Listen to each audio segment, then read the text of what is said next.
on Star.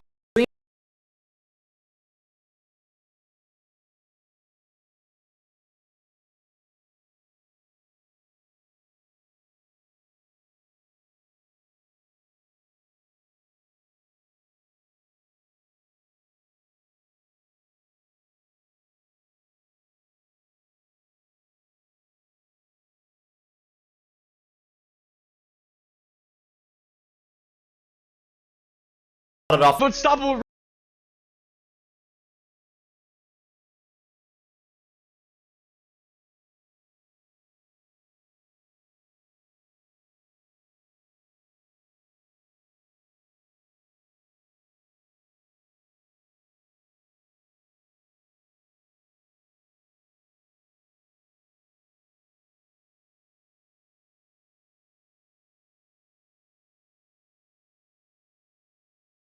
Hello, ladies and gentlemen, and welcome to the match this evening. I am Kamika, and for this amazing match, semifinals, by the way, I'm joined by Crims.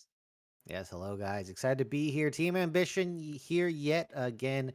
The most exciting team in Rampage, you could say. Now, this is the third round, so both of these teams had to knock out two other teams to get here, which means we're getting into the real stuff. We're getting into the thick of it. Team Ambition and Surge going to be matching up here, and both of these teams are playing very well. Team Ambition, though, we'll see what they're going to do. They're going to be absolutely crazy. I've been filling in Kamika here. This team is wacky and wild, and so far you're Oh, liking what you yes. hear, Kamika. Yeah, I've been liking what I've been seeing as well. I took a quick look at the last game that they played before this, and they have some very, very interesting picks that they like to go with. Starving Senna support plus set ADC, something you don't normally see every day or really at all. So I'm very keen to see how this one does develop. And I mean, we're probably going to be getting an answer pretty dang soon. They're getting ready to go for the bans, but yeah, not a whole lot else to say other than that both these teams are undefeated up until this point, including in the regular season. So both these teams looking to avoid losing. And on that note, we're going to be getting on into the draft to see who can start off winning in the draft. Yeah, and you know what? I'm just going to be straight up. Team Ambition usually finds a leg up in the draft. It's just so hard to scout for them.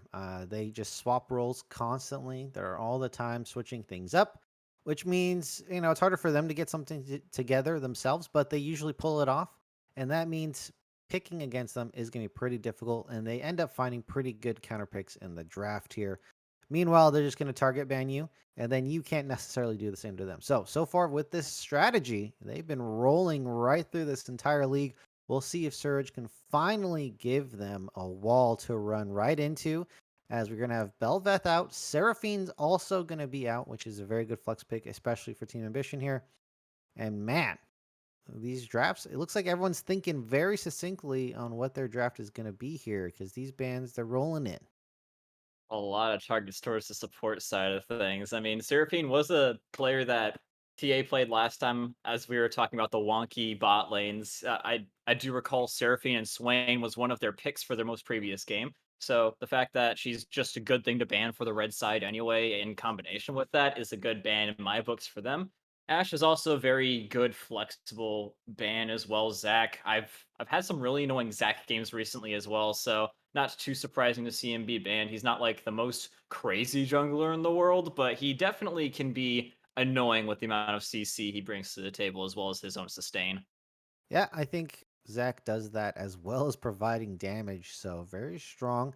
Now, Team Ambition like to flex a lot, so this Trundle might just be one of those flex picks. Is a tri-flexing champion.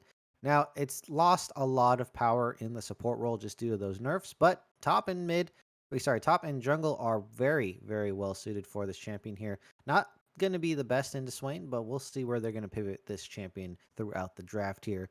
They're going to need a Swain counter. Senna's going to do all right into Swain. And that's also another flex pick. In Kamaka here, you can see they're going Yep, to be starving flexing Sonic. Here we all go over the again. draft. Yeah, they're going to be flexing all over. That's what they like to do. They work out a lot. They flex. They show off those muscles. That is Team Ambition Power Bottom. Yep. And so, yeah, I'm curious to see what they're going to be picking up with the center. Are they going to go with the same Senna set play? I'm curious. It worked out pretty well for them the last time, but I do I really respect any team that's going to be bringing Swain to the table, especially Courage. He can be going to support as well as in the middle of the map. It just depends on what you really want him for some utility or some just out and out damage, team fighting, annoyingness, so overall damage to everybody. But it appears like they're going to be putting him in the mid role as they bring out the Thresh. Yeah, they have the Thresh. So interesting There it is, as Senna they have set. their soul lanes locked in. Well, Dat Booty does play set, so it makes sense that they're going to be moving them down their trucks on the Senna, I presume. So they're flexing here on this bot lane is complete, unless they have some other form of craziness. We'll see. Trundle jungle set top still could be a possibility here, and I wouldn't put it past Team Ambition to find that angle if it's open. Lilia, Swain, Thresh, a lot of counter melee on the field. So far, Trundle and Set going to be in a rough spot. So both teams going to need to make some kind of pivot in this draft. Now are they gonna play with their expectations and flex set top? That would be a flex on a flex, but either way, yeah.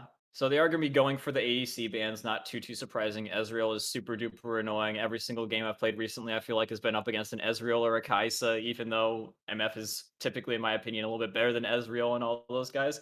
But yeah, Ezreal can definitely dish out a lot of damage as well as Kai'Sa in the late game, both those characters. So heavily targeting their opponent's ADC, not too surprising. And it seems that they are very confirmed on the idea that Set is going to be their ADC. So going in heavy duty for the top and Lux a ban in the middle of the map. I'm not too shocked at that either, to be honest.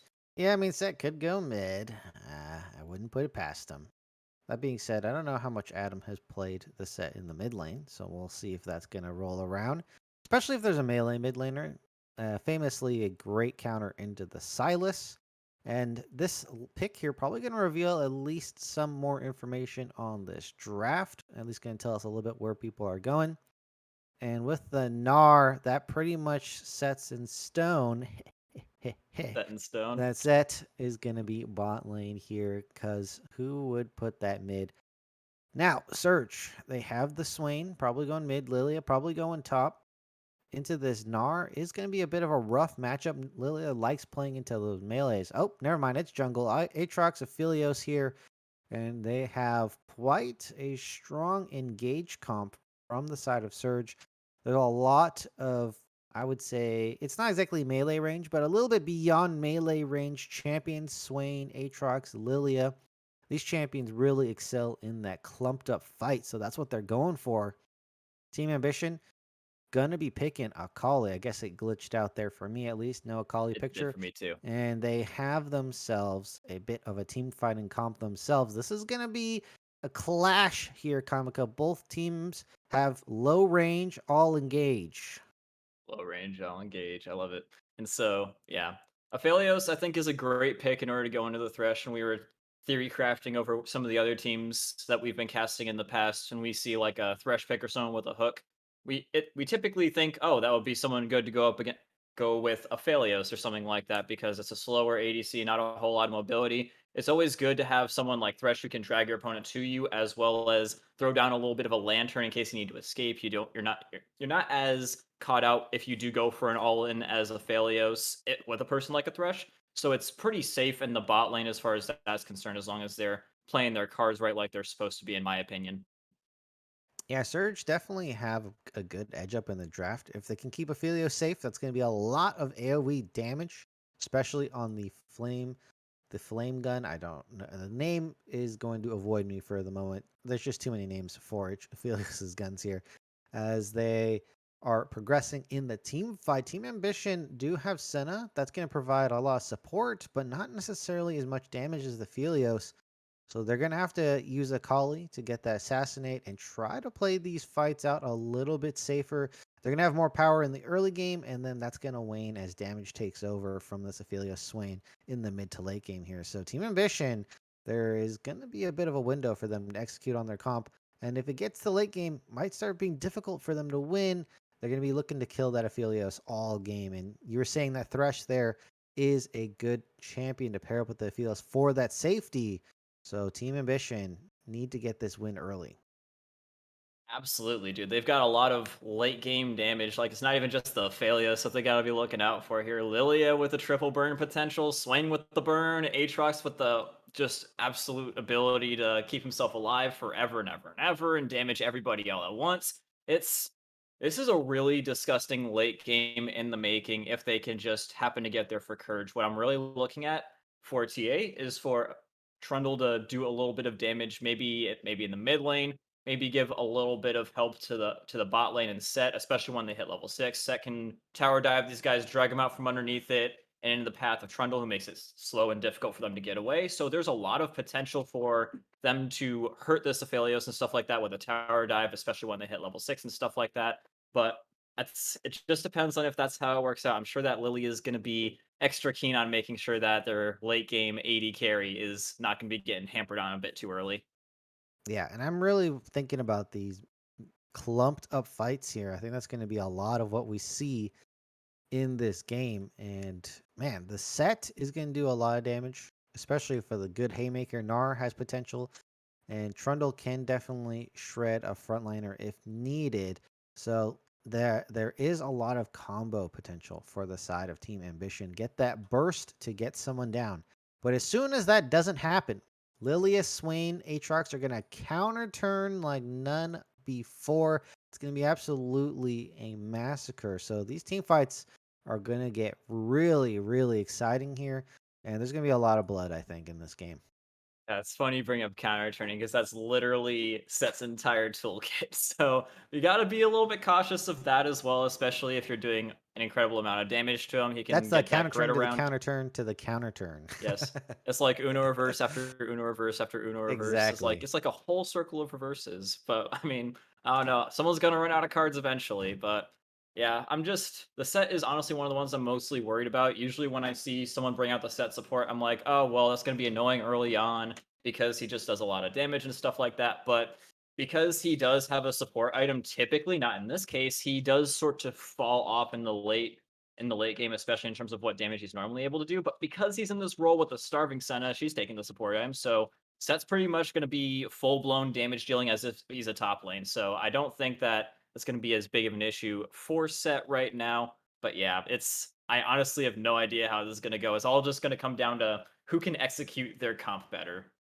Yeah, definitely going to be resting on execution. And Team Ambition are no strangers to that. And, we've been talking a lot about this on the desk. We have the team comps all figured out. Ooh, a little bit of switch up in the lanes. We'll let you guys figure out what it is when we get into this game. Coming up in just a few minutes, it's going to be a nice surprise. To the Risen recap. Today we're looking towards Risen Unstoppable, and the stream started off with a Wake bang. up! Quicksand asleep. It's the first game of Unstoppable Risen Premade!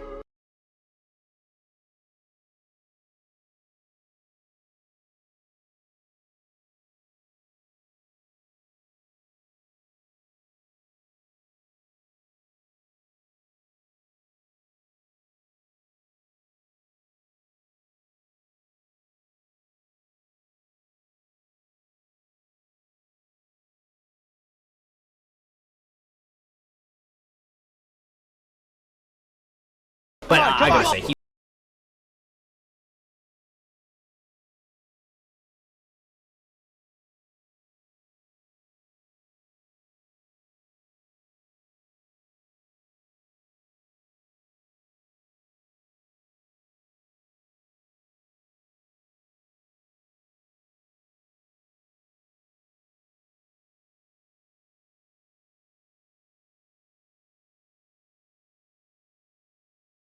was smooth.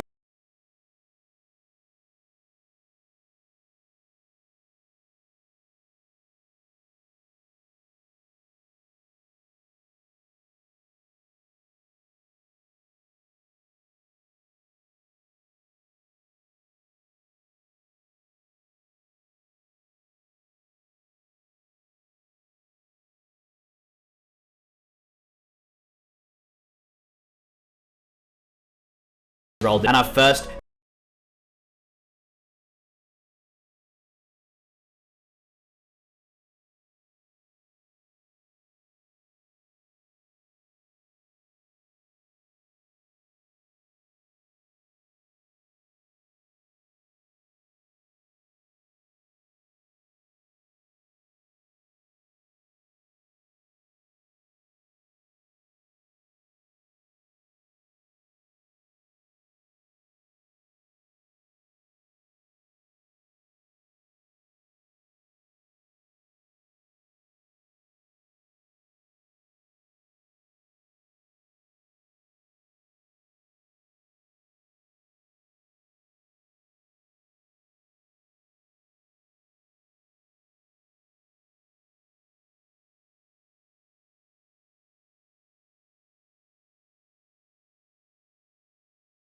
was clapped.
It is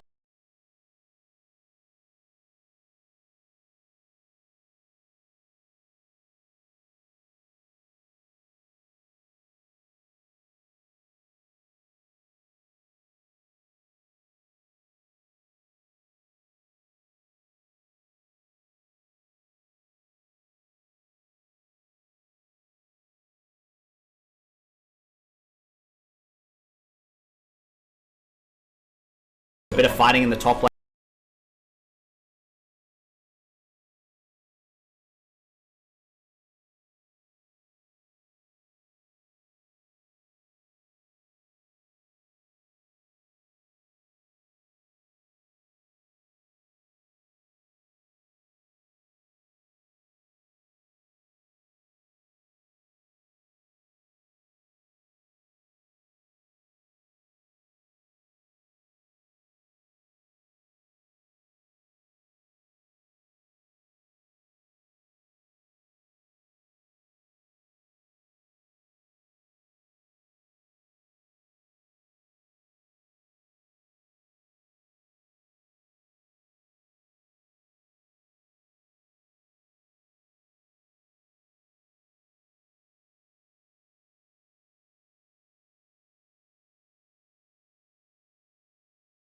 Much happened.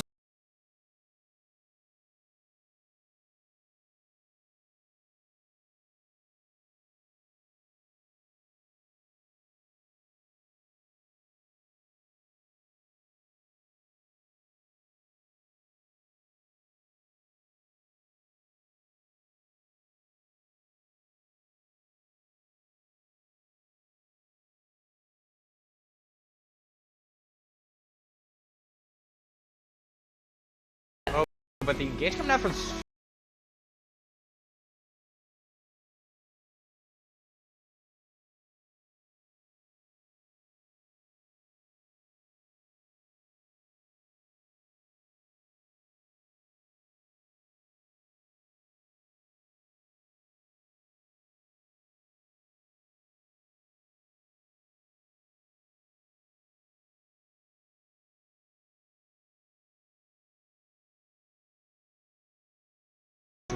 one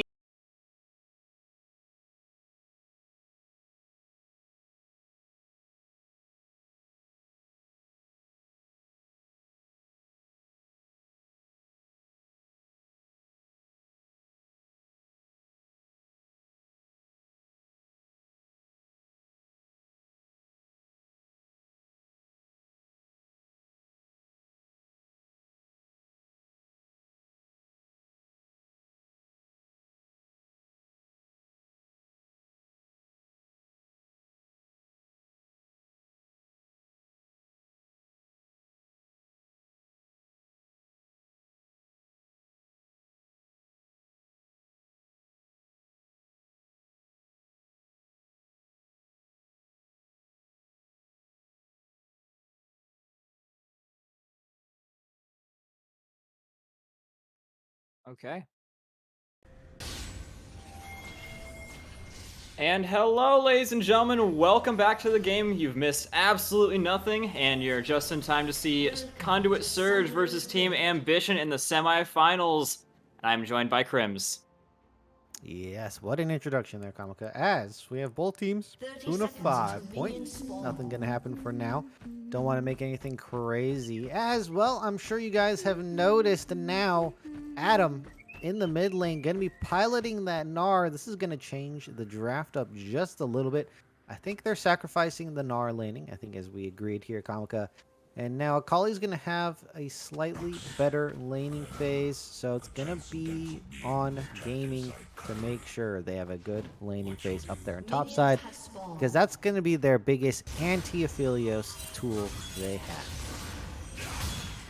Yeah, we both equally agreed that Gnar was going to be having a hard time with both these matchups, so the idea is that Akali's a lot more adequate at dodging Aatrox's skill shots, which is basically what he depends upon in order to do good.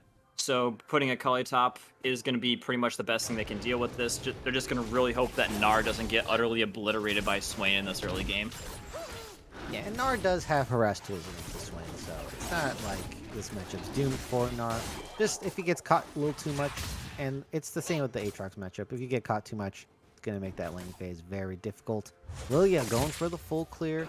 And now Trundle on Kool-Aid is going to be getting that Gromp. And hopefully not a full clear for the Trundle, because that would be very bad. Yep, and in the meantime, nothing else really too crazy going on. I'm really looking at Akali top. That's going to be one of the lanes I'm more interested in, at least in this early game, as it seems that Senna's not trying to do anything crazy in the level 1, probably put off by the fact that Thresh is looming over her. Yeah, also Akali can't do much, so just going to have to be cowing to this Aatrox. Bot lane gank though, level 2 Here we gank. go, Lilia coming on in here, Thresh missing the grab though, unfortunately. No one going to be hitting anything, and so just going to do a little bit of damage on the way out. Ooh, this might be a little bit more than she initially thought though. Trundle coming down, looking to give a little bit of assistance where assistance might be needed, trying to block her off. In the meantime, top things are going a little bit crazy as well. A lot of damage being done by Aatrox, but nothing really being done. They're going to force both of each other off of their spots and go right back to where they were before. Yeah, a whole lot of nothing there.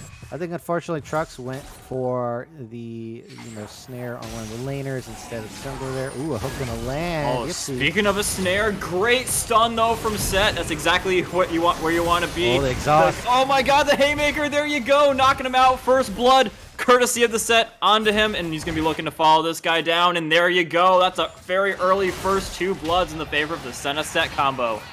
And time again, they get the first kills in the bot lane. I'm just going to harass up. Don't target the Seth. I don't know what to say. If you hit him with your CC, just give up on the call. Didn't have to go in on that hook, by the way. Could have just let that sit and chill there. But nope, they went for it. And, well, the counter punch from the Set always hits harder than the first punch he takes. So yeah, that is going to be a huge mistake from the side of Conduit Surge here. Especially in that bot lane now, that's going to be looking real pretty for the side of Team Ambition. Yeah, that in combination with the fact that Aphelios and Set were literally lined themselves up perfectly for Set's W to pull them both in and then stun them, because if he grabs only one of them, then he just slows them, but if he grabs them both, he stuns them, and that was really key to that fight as well. Yeah, great set play from Booty, as he's shown many times. I'm going for a full-on return trade here. Oh, Swain might be in a little bit of trouble from Mega Gnar, getting a little bit beat upside the head. Gnar gonna throw his hammers down, but yeah, just doing great damage to him. Nothing really else. Yeah, Gnar is the Jekyll and Hyde of League of Legends here. So when he's in his little Gnar form, mini Gnar, you can beat him up as much as you want. But as soon as he goes Mega, gets his full rage, that's when you gotta start running away. Nice snare. A great grab, but he's going to instantly get on away with that. Lilia going to be taking a surprising amount of damage there. Dragon's going to be coming up soon, though, so maybe a little bit of a setup going on here, but with the vision in the favor of Trundle, I don't know how likely it is for them to get this. Oh, another engage here. Another great grab from Set into a root coming out from Senna. They're going to try and get him off. Haymaker, not going to be too much grit going on there, so Aphelios should be able to escape this one with his life.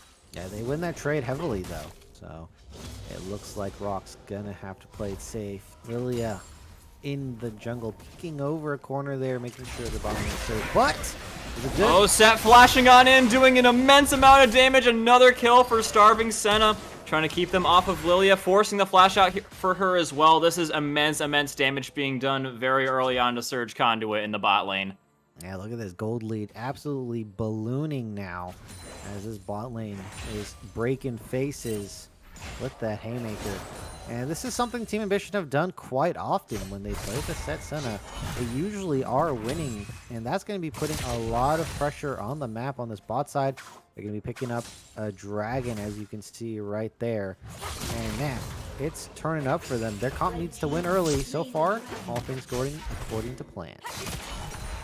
Oh, and Swain might be getting a little bit caught out here. Nice. Firmly away, but Gnar going to try and catch him, forcing out the flash. That's still good things to be getting in the mid lane. A flashless Swain is going to be a vulnerable Swain.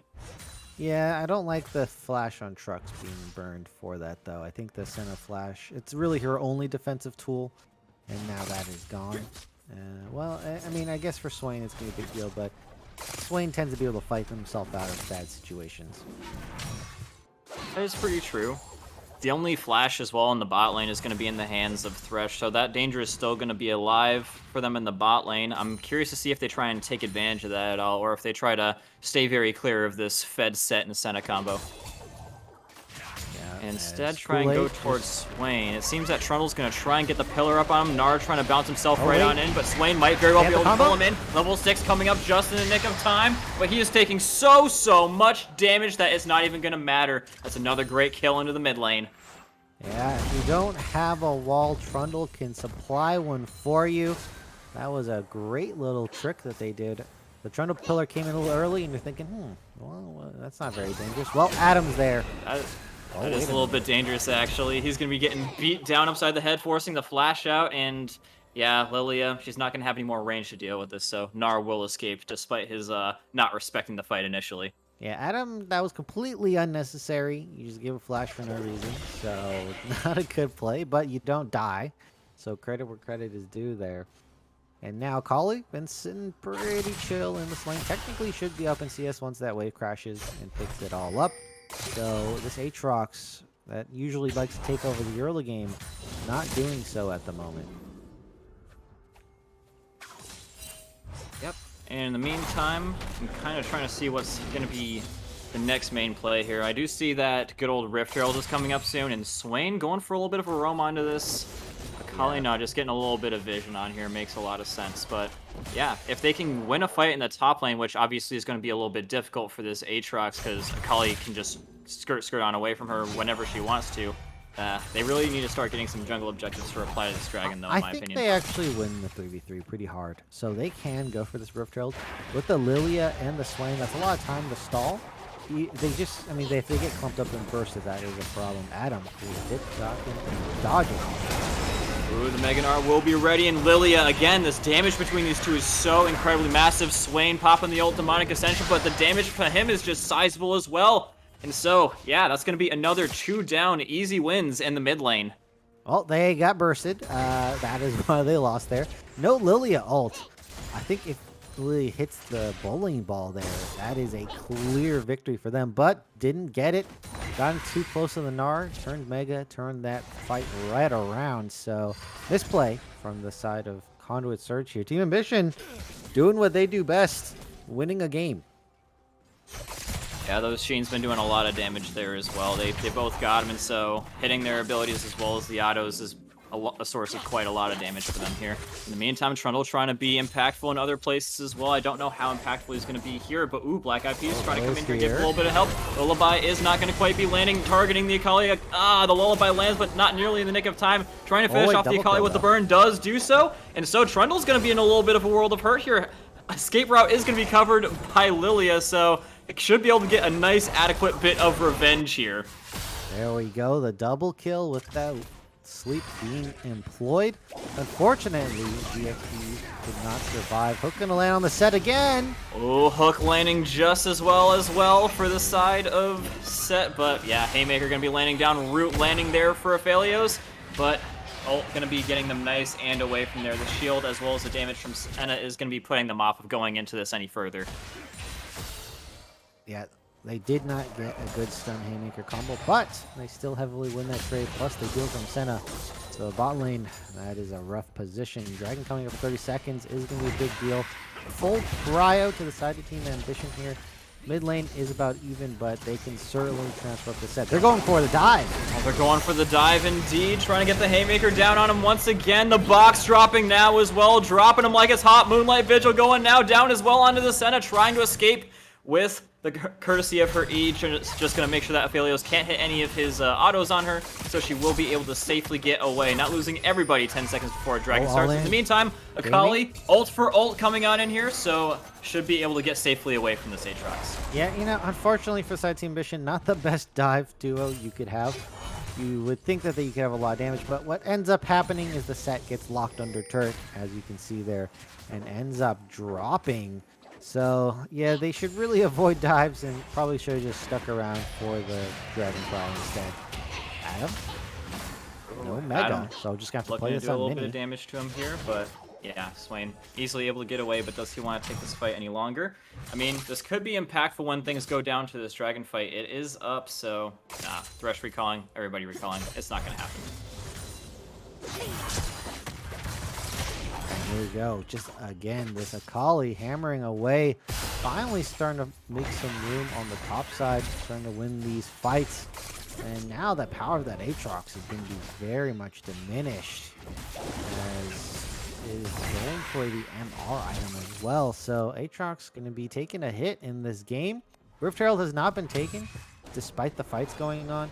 This dragon, though, is going to be falling. No trade from the side of Surge. They're just going to try to fight for it, it seems here. I don't know if that's what they want to do. Yeah, I mean, Swain did get the intel. They might be able to surround them here if Thresh and Aphelios can get here in the nick of time, but the answer is they're not going to be getting there in time whatsoever, so it's going to be nothing going for that dragon.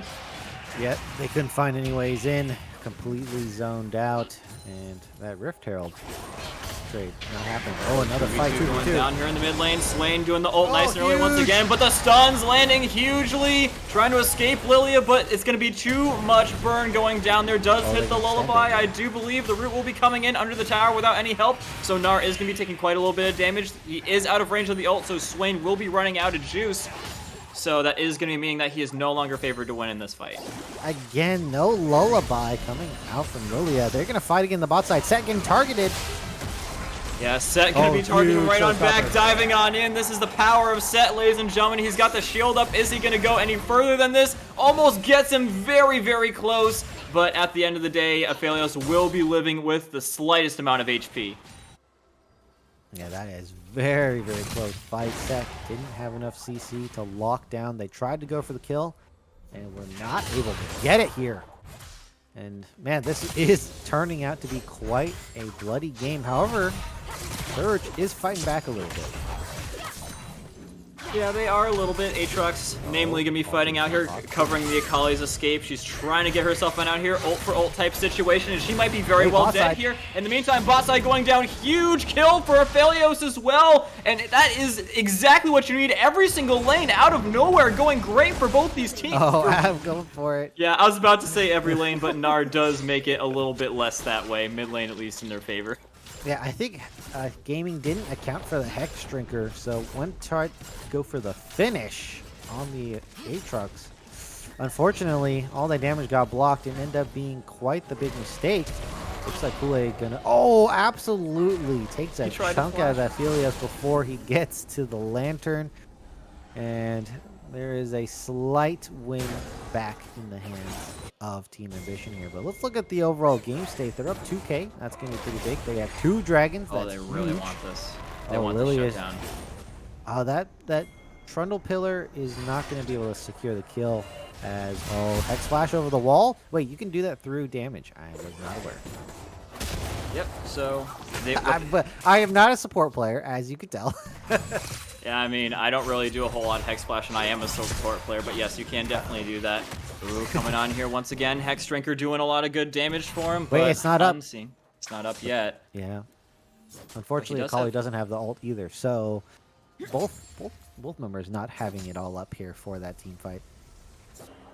Now the effective Rift Herald time has passed. 14 minutes has been completed in this game here. So Rift Herald losing a lot of prio. Next dragon in 2. This is quite the fast dragon effect.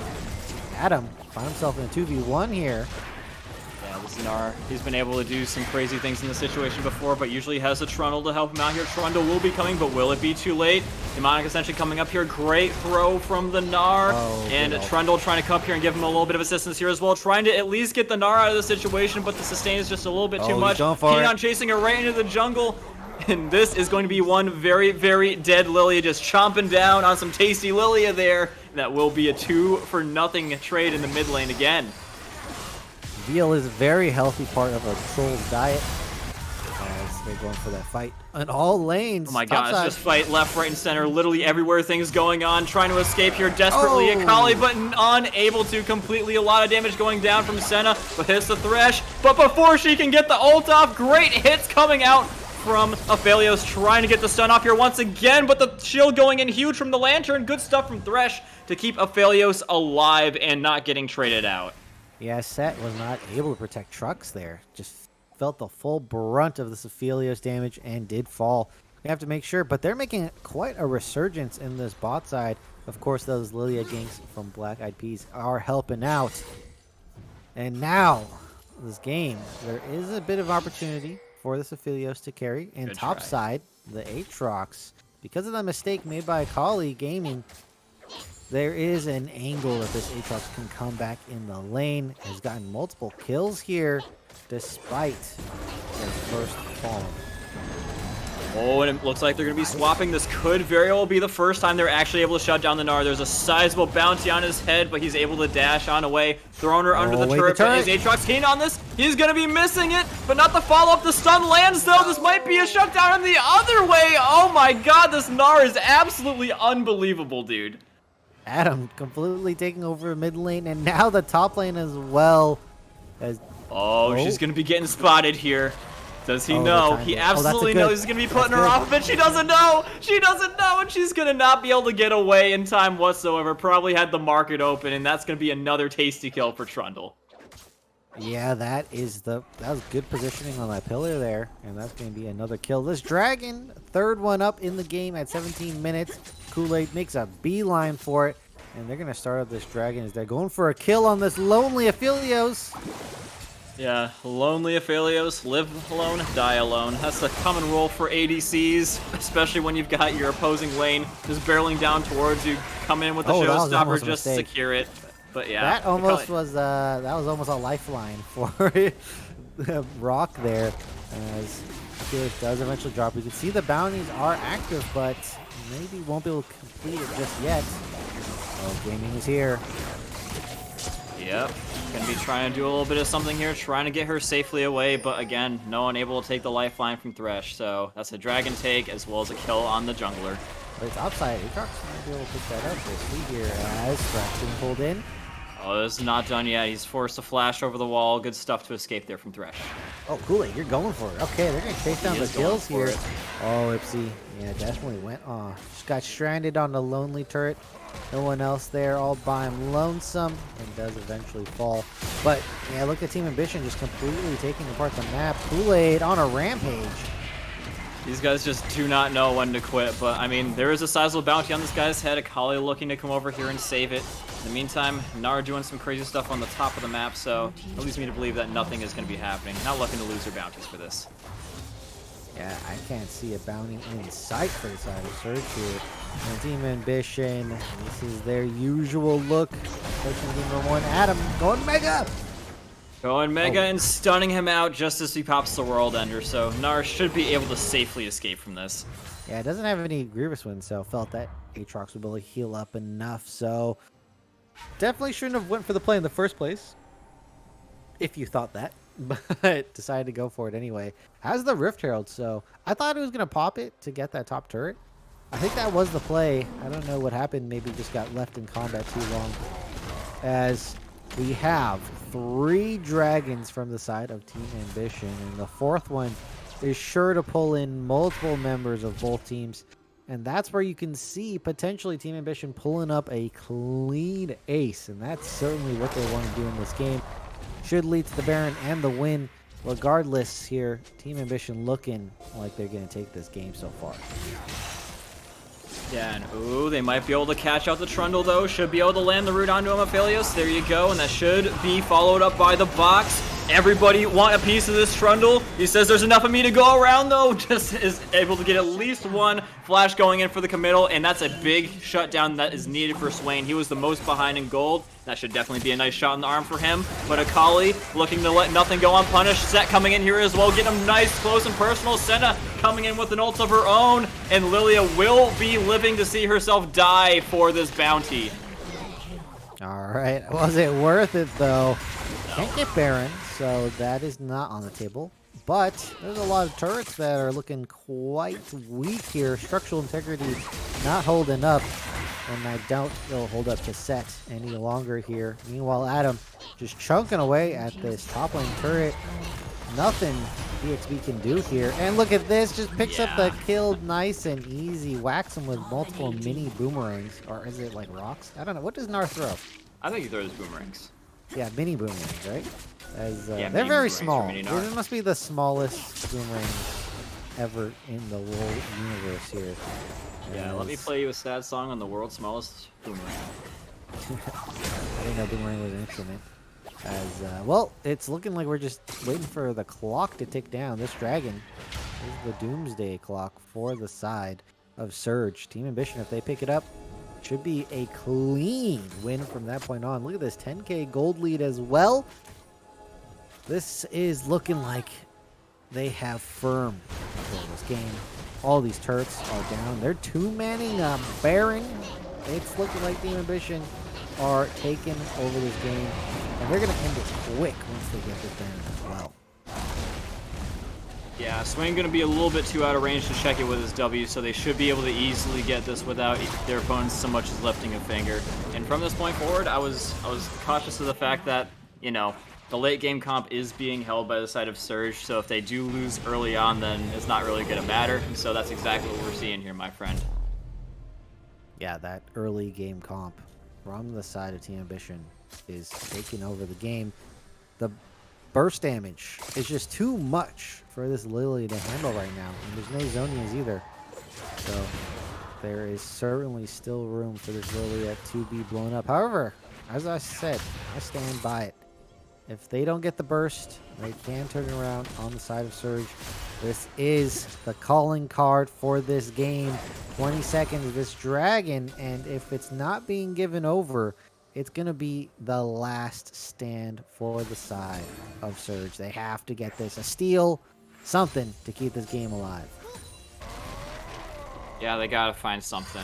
Aatrox is a little bit solo deli here. Could be getting caught out as well as Aphelios, since the Nar's coming in here as well. They really just they are starting to group up though as the dragon does spawn. This fight is very well could be the game ender here. Swain still a little bit behind as well as Lilia, but the root coming in here. Great hits from Swain, but it's not on the person you necessarily want to be hitting it onto. Any damage they're at surrounded. this point though. Nar coming in from the flank though. Great hits, and the showstopper coming on in. Is me sleeping in, but a little bit too late. Trucks with the ult, doing immense damage to all of them, eradicating the Swain. Now everybody just dying so fast. Dub's trying to escape, but he just can't heal enough as Aatrox in order to save himself from the second showstopper. They were just slowly surrounded by the members of Team Ambition. Adam on the backside, as well as the showstopper to just pierce right in to the juicy center of Team Surge. And man, that wasn't even close. Completely shredded them in that team fight.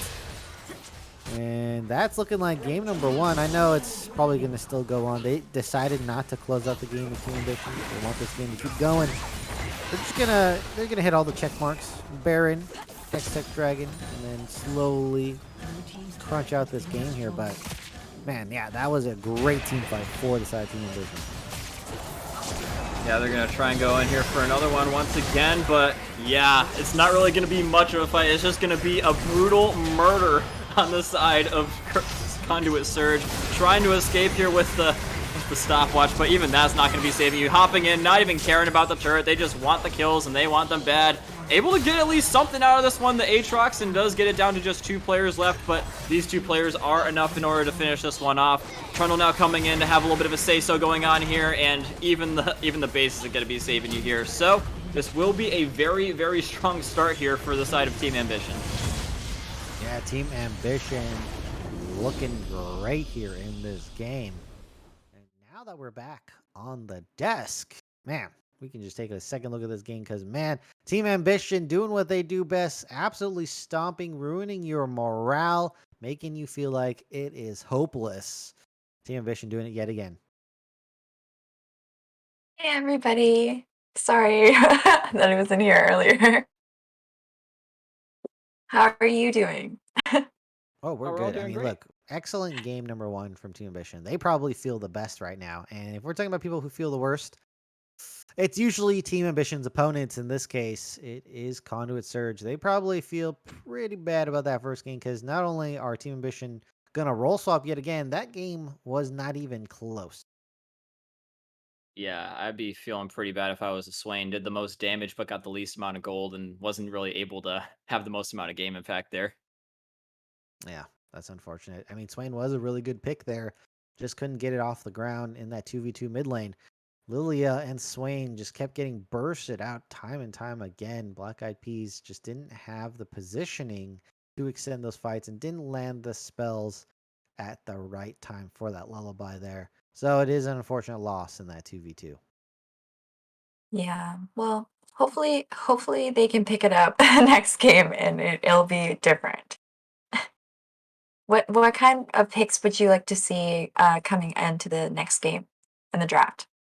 Well, I think, well, I'll be honest. I think Conduit Surge has a better draft. So I think Team Ambition's draft does not work there unless they all stomp their lanes. And, well, they did stomp their lanes. Draft doesn't matter, it seems. Yeah, although I think that they could definitely mitigate their, losing chances by getting rid of that set. He was really one of the people that was able to put on the show in that round. Gnar, I mean, I feel like if he can do that with Gnar up against Swain in the mid lane, he could probably do that with a lot of different characters. So I don't know if a Gnar ban would be super Well, we duper don't even know if he's going to be impactful. back in the mid lane. So True. completely could be relevant, could not be relevant. We don't know. I know Kamaka is like a huge fan of Swain. Was that you, Kamaka?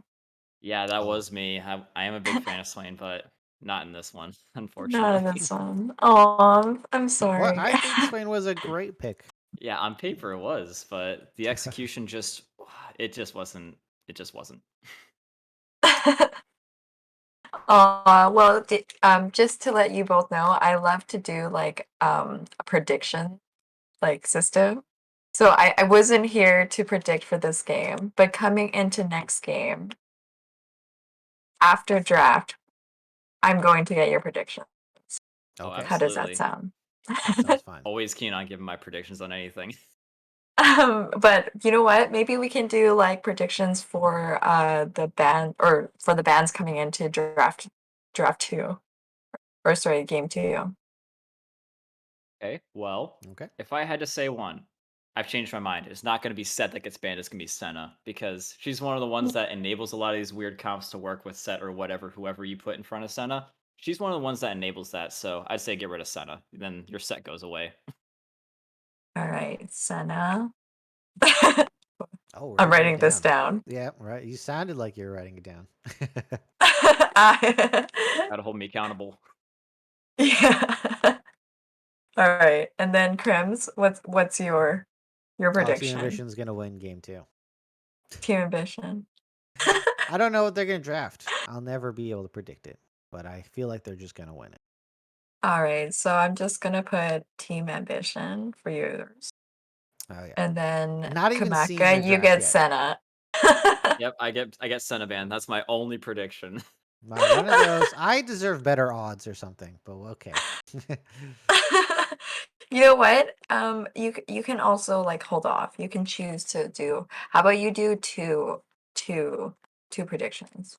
So this one because we don't really know what's gonna happen, and then one after draft. Wait, no, he has to do 2 predictions. My Okay, I'll do prediction's two harder. predictions. Fine. My I'm down to do prediction's as many harder. predictions as you want. What's it called? Okay. So I predict that Senna gets banned, and then Set does not get put in once again. They're gonna bring something else cheeky and fun to bot lane, like Seraphine Swain or whatever.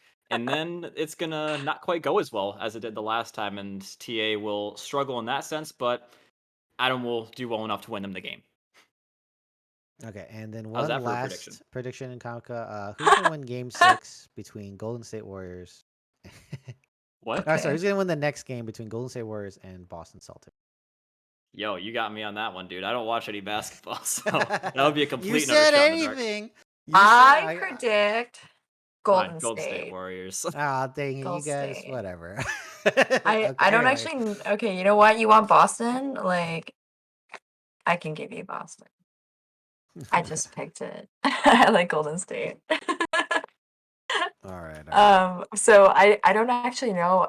What are they? Are they in draft yet? Not just yet, but if we go into our break, we probably will be there very, very quickly.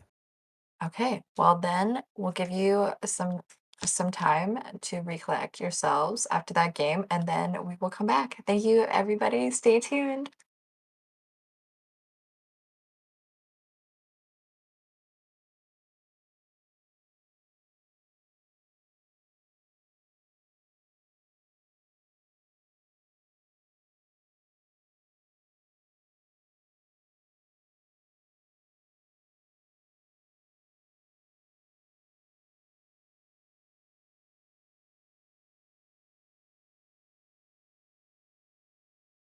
I did win to a big surprise of all the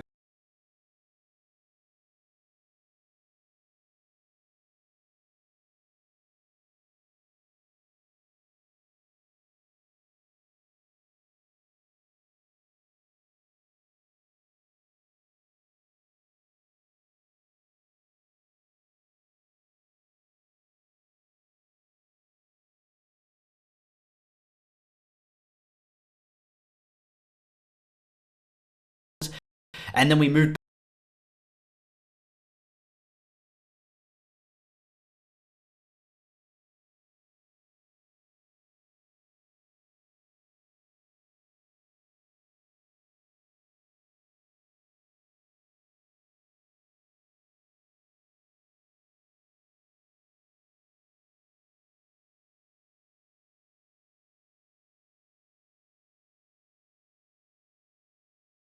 into the game.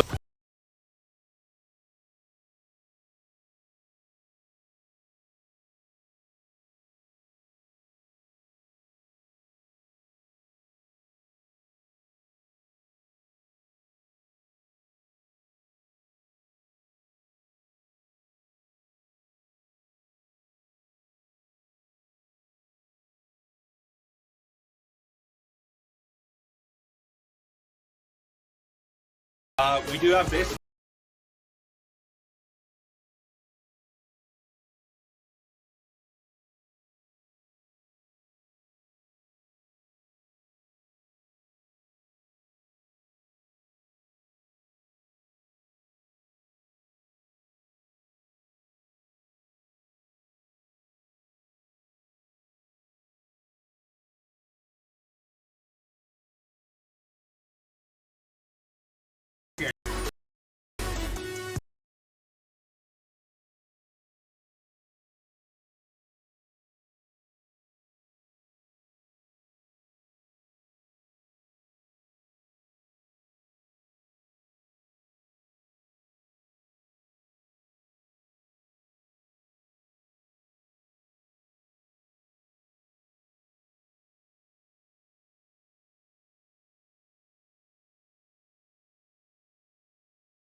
Good luck. Thanks. Okay. You got it.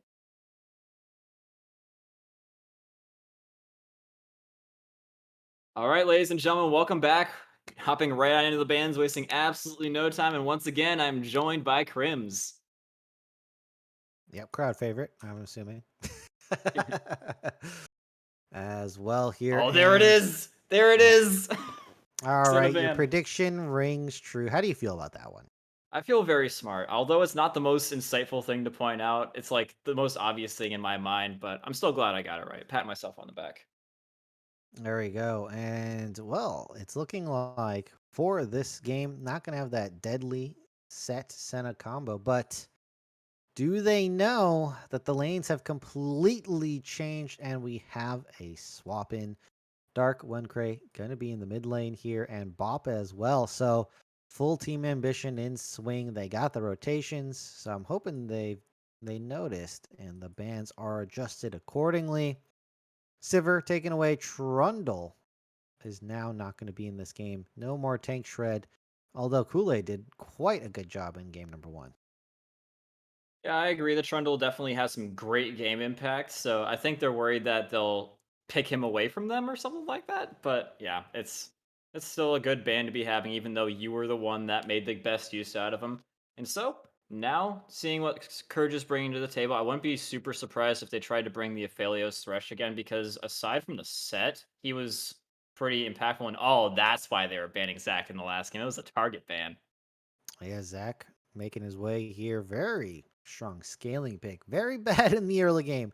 I want to stress how terrible this champion is in the early game. Running into a Swain, though, There not it the is. best Swain matchup. Seraphine. And there it is. Look, the Senna being banned left open the Seraphine team ambition, snapping it up right away. This is a very good pick for them. They flex it well. Plus, they are definitely capable of controlling a game with this pick, completely taking it over, carrying with the Senna here. So Team Ambition getting a pick I've seen them win on a lot. This is some scary, scary stuff. Hope Conduit Surge has a proper answer.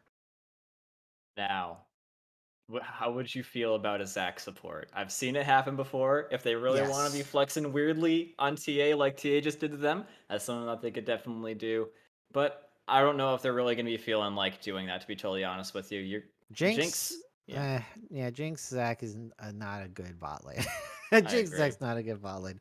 Leona Oh, they're much gonna better. completely reveal their bot lane as well here. I think this is gonna leave Team Ambition with the opportunity to select a great counter pick of their own. And they have the double flex yet again. Swain can flex support, can go top on occasion, as well as predominantly in the mid lane. Seraphine can do the same. So I think in Team Ambition, they have a lot of ways to pivot on their picks. Just on this third pick right here, which could be huge. We'll see. I think they should just straight up counter Jinx, Leona. What do they have to do that? I don't know, because in the last game I saw them do in the quarterfinals, they did play the Swain and the Seraphine in the bot lane, and it appears that they're going to be looking to target this top laner of Devs. Not too Okay. Whoever surprising. was drafting on Team Ambition had a mini aneurysm and couldn't pick Mordekaiser in time, so they're shouting it out that this is actually a Mord pick. And Mord Gaming here as their third champion, probably going to be in the top lane, can flex jungle, but we'll see where this goes. They do have a ban to do, so maybe production can throw a nice little picture there as Silas is getting picked up here. And just to remember, that is a Mord third pick. All right, well, that's definitely helpful to know. I was a little bit confused for a second there, I'm gonna be totally honest. Yeah. Well, Yeah, now we have more bands to get underway. So this does mean that Team Ambition, look, they could go 80 carryless, but they haven't picked an 80 carry at the moment. And so I'm thinking 80 carry bands are in order. They're going to target the jungle. Poppy going to be taken out. But yeah, at least maybe take out another 80 carry. Sivir's off the board, which is a very good 80 carry that's already been removed. They should definitely pick something else. Maybe even a Caitlyn, just because that's going to be very strong into Jinx. I feel as though they should maybe target their jungle because again, TA they have picked the Swain Seraphine bot lane, so in my opinion, that's what they're planning to go with right now. So that could give them the liberty to pick someone else, Yeah, like maybe a target one of Viban. the junglers. Mhm. Viban's really good because you have no protection for Jinx at the moment. So I would ban Vi. They were listening to me. That is 100% they were listening to me. Caitlyn being picked here as the last ban. Caitlyn surfing is an okay lane and into Jinx, Leona. definitely can do some poke. The problem is they can get engaged on very easily, especially the Seraphine. So that's going to be taken away here. But yeah, Vi being open on both sides is actually pretty good. As Akshan, okay, another flex pick here. And look, this is the R4 flex is so strong. It's so good at setting you up for perfect counter picks here. So now it's going to be on Conduit Surge to figure out if they actually want to flex this auction and set up good matchups. Ah man, dude, this Are this you just auction lost could on the really go many sauce? places. Yeah, I'm Are you I am a lost little on bit the lost in the sauce? sauce. There's a lot of there's a lot of different things that they could be doing with this comp. It is quite tricky. Literally every single I person that they pick can be flexed anywhere. But yeah. Mundo, they're definitely picking along like strict laners. Like every single person that they picked so far for the side of Surge can only be played in one place. And so I think that they're just saying, whatever you guys are doing, we don't care. We're just going to be trying to pick a strong comp for ourselves. And I think that's definitely a good thing to be doing. Mundo, one of the most tankiest people in the game. They've got a lot of solid tankiness going on here. I think that for their mid, they're probably going to go for someone that can just like deal a ton of damage. And there it is, the damage from Ziggs. I love this pick. Okay. Well, I mean, Ziggs is pretty good in the poke and has good burst with that ultimate here. Nasus is going to be picked up as the last pick, probably into that Mundo. Mundo does win it, but Nasus can stem the tide of this Mundo and secure a decent laning phase. So there it is. They're going to be going technically AD carryless. Is this a Swain Seraphine bot lane and Akshan in the mid lane? That seems the most likely to me, but I mean, look, game number 1, we thought we had the lanes figured out, Kamika, and that's not exactly how it played out. Okay, if you had to make one more prediction, I know we like making predictions here. Who would you expect to be flexing in the most unexpected way? This is, I mean, Team Ambition, but unless that is like 1 to 10 odds if Conduit Surge has a weird flex. Just say one. Just say one. I'm going Team Ambition probably. All right. No, I meant like a character going into a different lane, like Nasus jungle or whatever. Oh, yeah, I think it's Mordekaiser jungle. I think that is Mordekaiser the jungle. case. I think I Nasus agree. top. I think Now, Nasus top. what I think it's going to be is I think it's going to be Seraphine along with Seraphine along with what's it called? Nasus Swain. support. I don't Just kidding, know. just kidding. But Well, I yeah, mean, Nasus into Jinx is actually very good, but not into Leona. with no, well, who's? I mean, maybe Nasus Swain. Nasus Swain could be pretty nasty. I could see that. Does anyone know how that lane plays out? I think they no, win I don't that think lane. anybody in the world does, to be I totally think they honest win with you. that lane if it's Nasus Swain, 100%. I think they do win it. But man, are you practicing that? Are you just gonna wing it? All right, I don't know. We'll see. Yeah, I mean, just talking about how this could go, assuming that they're going to go with what we're expecting, which is Akshan Mhm. mid, Nasus top, Mordekaiser jungle, Seraphine and Swain in the bot lane. I predict that, early game we shouldn't be seeing too much aggression coming out from the side of Courage. Jinx takes a long time to set up. Leona should give her the time necessary in order to do that. Just like as soon as Seraphine and Swain try and move up on her, which probably won't be a whole too far up, but still trying to push up on her a little bit. She'll be able to root him, stun him, get on away, aftershock, blah blah blah, stuff like that. Action might go for some rowing because he can be pretty crazy at that. So if Jinx and Leona do prove to be elusive for Swain and Seraphine, I could totally predict Mordekaiser and Akshan going for like a 4-man dive in the bot lane. That's just something that I definitely see coming for TA. Yeah, so I'm thinking that we've talked about this on our own here at Kamika. Let's introduce another member to the party here. Let's throw it back to the casting, not the casting desk. Let's throw it back to the analyst desk here and have Haru join us. Haru, have you seen this absolute crazy whacked out draft? Yes, yes, I have. I've also been taking notes of your predictions. Okay. All right. I think So what would you like to talk about with this weird and well crazy let's draft? just have a conversation of where the lanes are going to go for Team Ambition because I think that's going to be interesting. I think Conduit Surge is pretty set. It's gonna be Mundo on the top side. It's gonna be Zach in the jungle. It's Ziggs the mid lane. We know where they're going. Team Ambition though, that could be anything. Yeah, that is very true. I had recently I saw a Nasus bot lane, Okay. Yeah, Ah, I've God, also that played hurts me. against it. I've and also how is it? smashed. I've smashed Nasus bot lane, but I've also been smashed. So we'll see. But I definitely think like action mid is like Okay. my thoughts. I've just ever only seen him played mid, to be honest. Maybe once top. Okay, Oh yeah, Akshan can also go top. this Me- can't be right?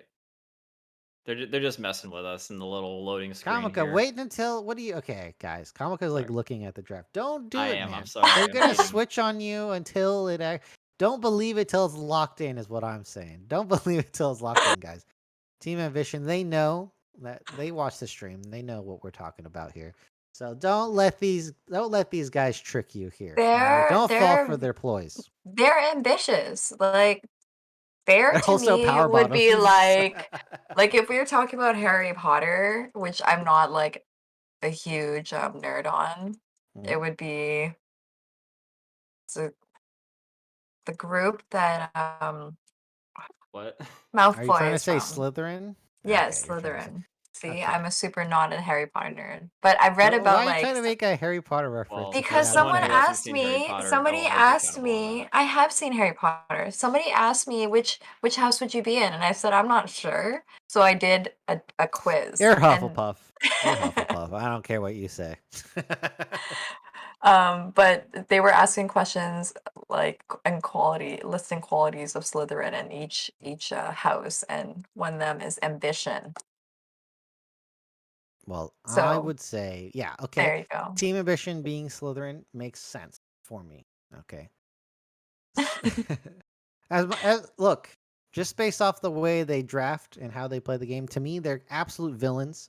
I want someone to take them down, but they just look unstoppable, so I don't think it's going to happen. The villains are going to Conduit. win. Yeah, it's like Game of Thrones villains But win. you know what? Like Spoiler. I love the Zac and Mundo combo. I have always consistently said I've loved Zac personally. Just I think he's a very scary jungler, but Mundo can also be a very scary top laner. So those two together can make things happen. You're just afraid of big HP bars. Is that what I'm hearing? You just don't. You see a Yeah, lot like of more HP. lines in the HP Are you bar are you also means afraid of Cho'Gath as well? No, I think Cho'Gath's adorable. I love Cho'Gath. Okay, I'm trying to find the trend agree to here. disagree.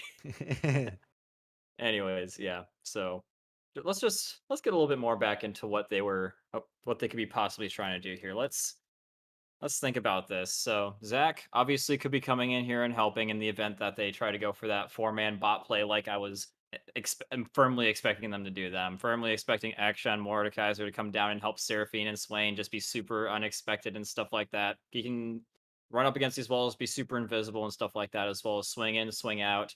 So I'm expecting Jinx and Leona to get really accosted in this game.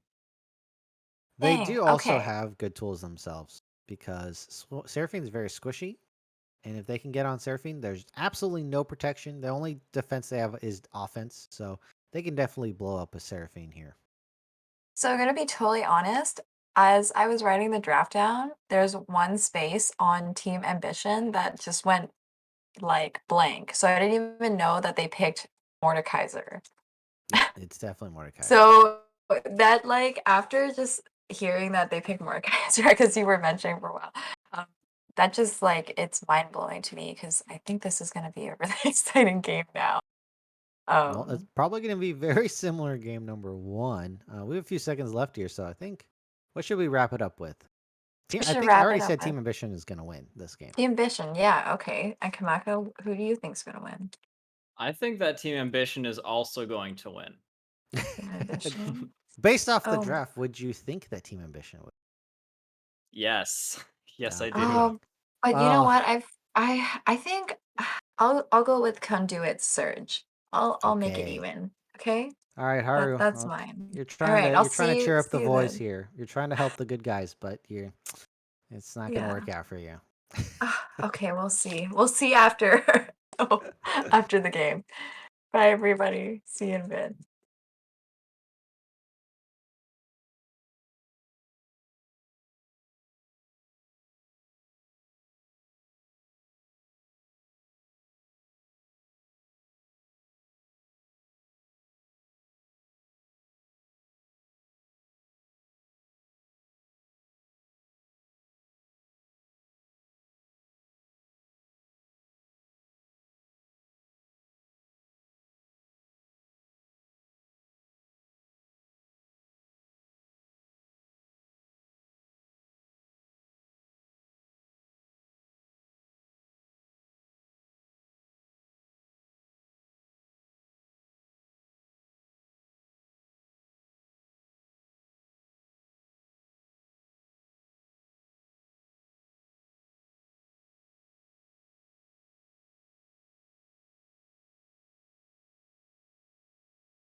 Hello, ladies and gentlemen, welcome back to round number 2 between Surge Conduit and Team Ambition Power Bottom. We've seen some crazy things so far, and that is not going to be changing whatsoever. With a full rundown at mid, I am joined by Crims.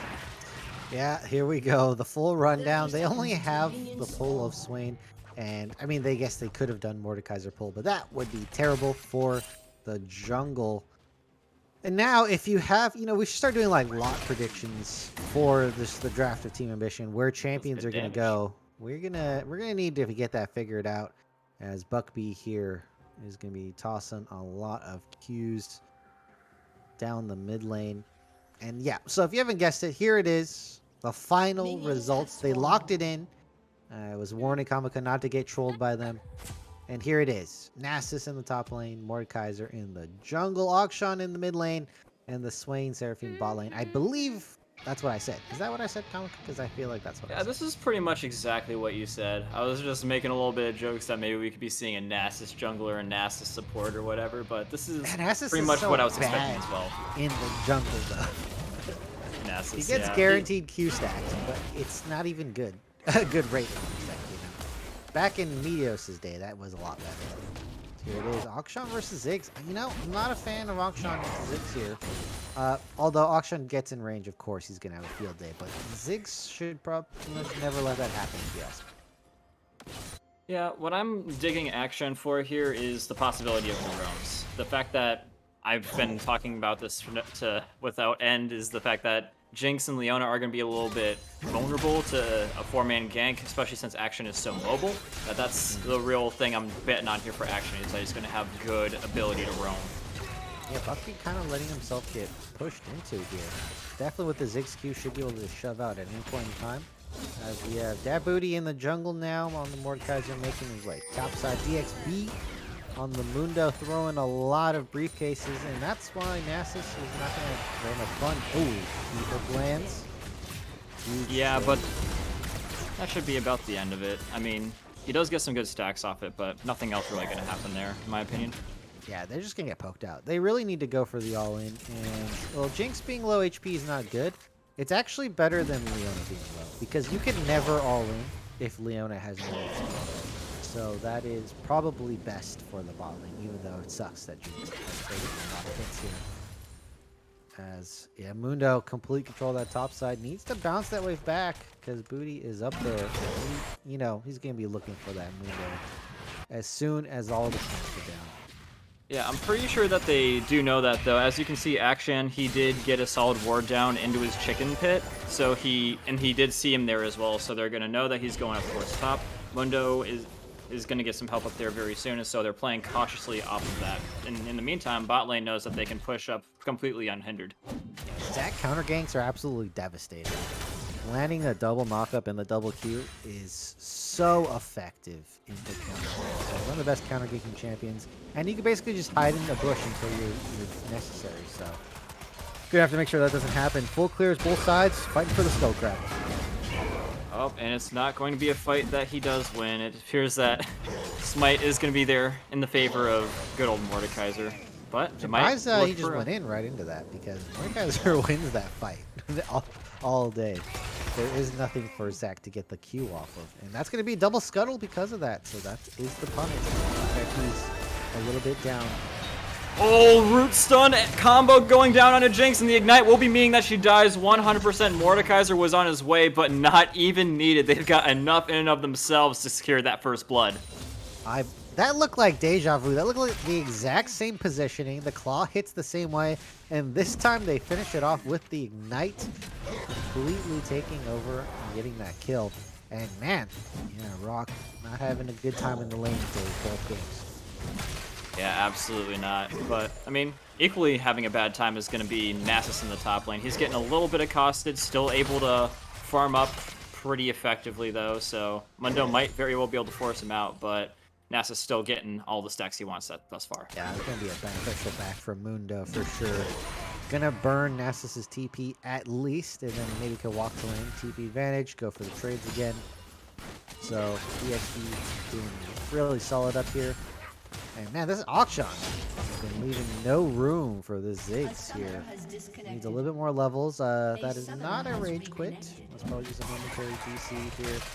And yeah, this is even with the shield. This is not something that you can hold back here at this moment. Yeah, just look how many Qs he's eating. He's not staying behind minions. He's just actually walking out in the open. This is just free damage. I don't like how Gaming is this at the moment.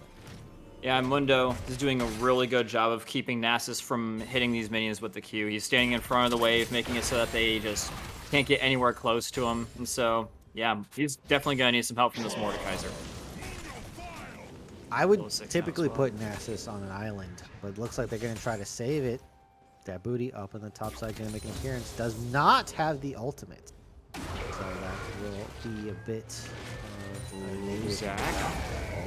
And he goes. Solid hit, but not quite good enough. Zig's trying to come in and give a little bit of help with his ultimate as well, but it's going to be a miss, and they will be able to escape.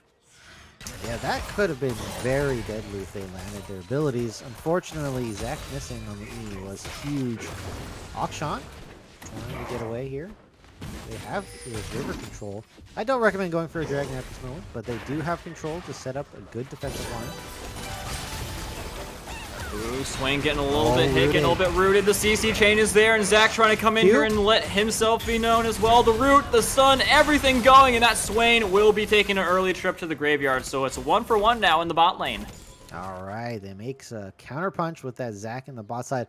The flash, in my opinion, unnecessary. Could have done on a minion. Didn't really need to do it on Seraphine, but that play is going to pay off for them. Rock's having more connection issues. As they're going for this dragon, I don't like doing the dragon like this because your enemy is going to have the better reset. They're going to come back at full HP while you're still at half recovering or something like that. And they could go for a full challenge here, and now they're aware. Ooh, but is he going to be alone? Doesn't matter. Always going to be alone. Here we go. Up against Mordekaiser, so he should be able to get him pretty easily. I think it will expire before Zach. No, he's not going to be able to get back up before it expires, so that is going to be a free dragon now in their favor, trying to do as much as is humanly possible. Leona, everybody trying to throw their hat in the ring as well. Action now coming in with the comeuppance and trying to put Ziggs out of commission as well. In the meantime, Nasus going to be popping the ult, and so Mordekaiser taking a turret shot could be in some big trouble. Nasus could very well run this guy down, but Mundo just as fast. Nasus starting to run a little bit low on mana, though, and Mundo, manaless, should be able to sustain himself through this. Yeah, the ghost being popped there, so getting out of the wither. And now, there's no mana, no HP, and no sums for this Nasus. Still decides to stick in lane, though. This guy is a champ. Takes the beating and comes back for more. So that's why I don't like doing... Oh, here's a hook. Is this a kill? Oh, man, Jinx. That is a little bit of a rough one. Forced the flash out. Definitely would have died there, but you got to be a little bit more respectful of Swain hitting all these, in my personal opinion. Yeah, but that's why I didn't like that dragon there. And you can see, just as I said, Mord just walks right down and the dragon contests it. Jungler at half HP gets caught. And, well, turns that play very sour. So they had a good play, and then they just turned it right back and said, here you go, Team Ambition. Here's more good. Yeah, especially since he tried to do it alone. If he had some help from the Jinx and the Leona, maybe they could have done it quickly enough, but just because he didn't have the damage to do it alone, just got a little bit isolated, taken down. Speaking of on an island here, Mundo should be able to get safely away from this, just a little bit too fast and too far away from these guys. Oh, look at that Q damage from the Mordekaiser. Yeah, that is going to be a saved TP for the Nasus here. Would have been in a very bad spot. But look at the CS diff on the top side. There's a price to pay for this Nasus here. Mundo up about 15 CS. Pretty decent lead. Jungle's not even close. Might be getting a little bit caught out here. Mordekaiser. His ult is up, but is that really going to matter? He's not going to be able to. He is going to be pulling himself on into this Zach, and Akshan is going to be a little bit able to easily take him down, turn that around quite quickly, and Mundo might not be able to escape this. Akshan doing an immense amount of damage, hitting the explosive fruit down here as well, and so Nasus looking to put his name in the ring as well. Mundo is not going to be able to escape this one, my friend, and will. Oh, I lied. He is not going to be able to escape this. Behind the turret just in the nick of time to stop the comeuppance, so he is out alive. I did lie after all. Yeah, Akshan ult kind of sucks. And there you go. You can see why. Takes a long time to start up. and then you can just dip behind the turret. It does do a lot more damage late game, I'll be honest. As they have the Mordekaiser double clearing, stealing away from Zac yet again. The CS diff in the jungle is not something to scoff at here. This is looking like a complete gold lead based off CS from the side of Team Ambition. Yeah, and they're proxying the wave now too. This is going to be really difficult for Mundo in order to get any CS himself. He hasn't been able to back yet, so Nasus is going to be in a great spot here in order to take him down. They should be able to get 2 for the price of absolutely nothing here now as well. And that's Zac going down. Leona trying to get them stuck under turret, but she's just going to offer herself up on the sacrificial table here as well.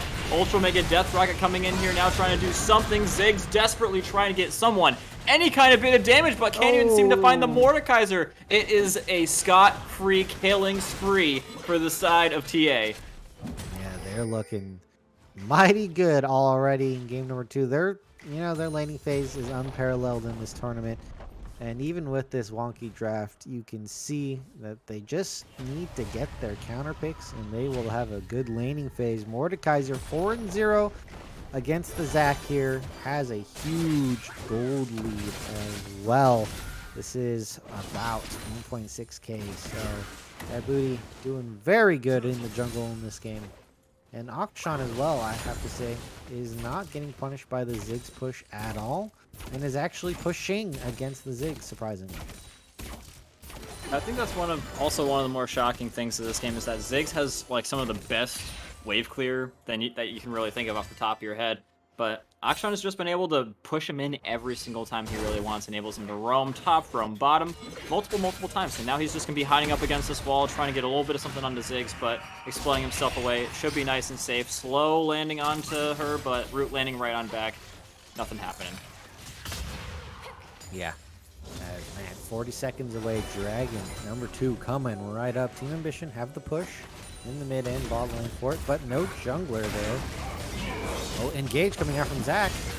Yeah, he's going to root him right on into the wall. This is a very dead swing. Going to pop his ult, trying to get Seraphine to get at least 1 kill. Flashing on in here as well. The encore hits properly. And, oh my god, he gets the health back as well, courtesy of the Conqueror. Turning things completely and utterly around. Kool-Aid Sugar. Stun lands again perfectly. Leona trying to sacrifice herself and get herself out with the flash. So, honestly, well played by Leona to at least save Zac's life by making them forced to choose. Well, Bob didn't need to flash there. A little bit of miscommunication.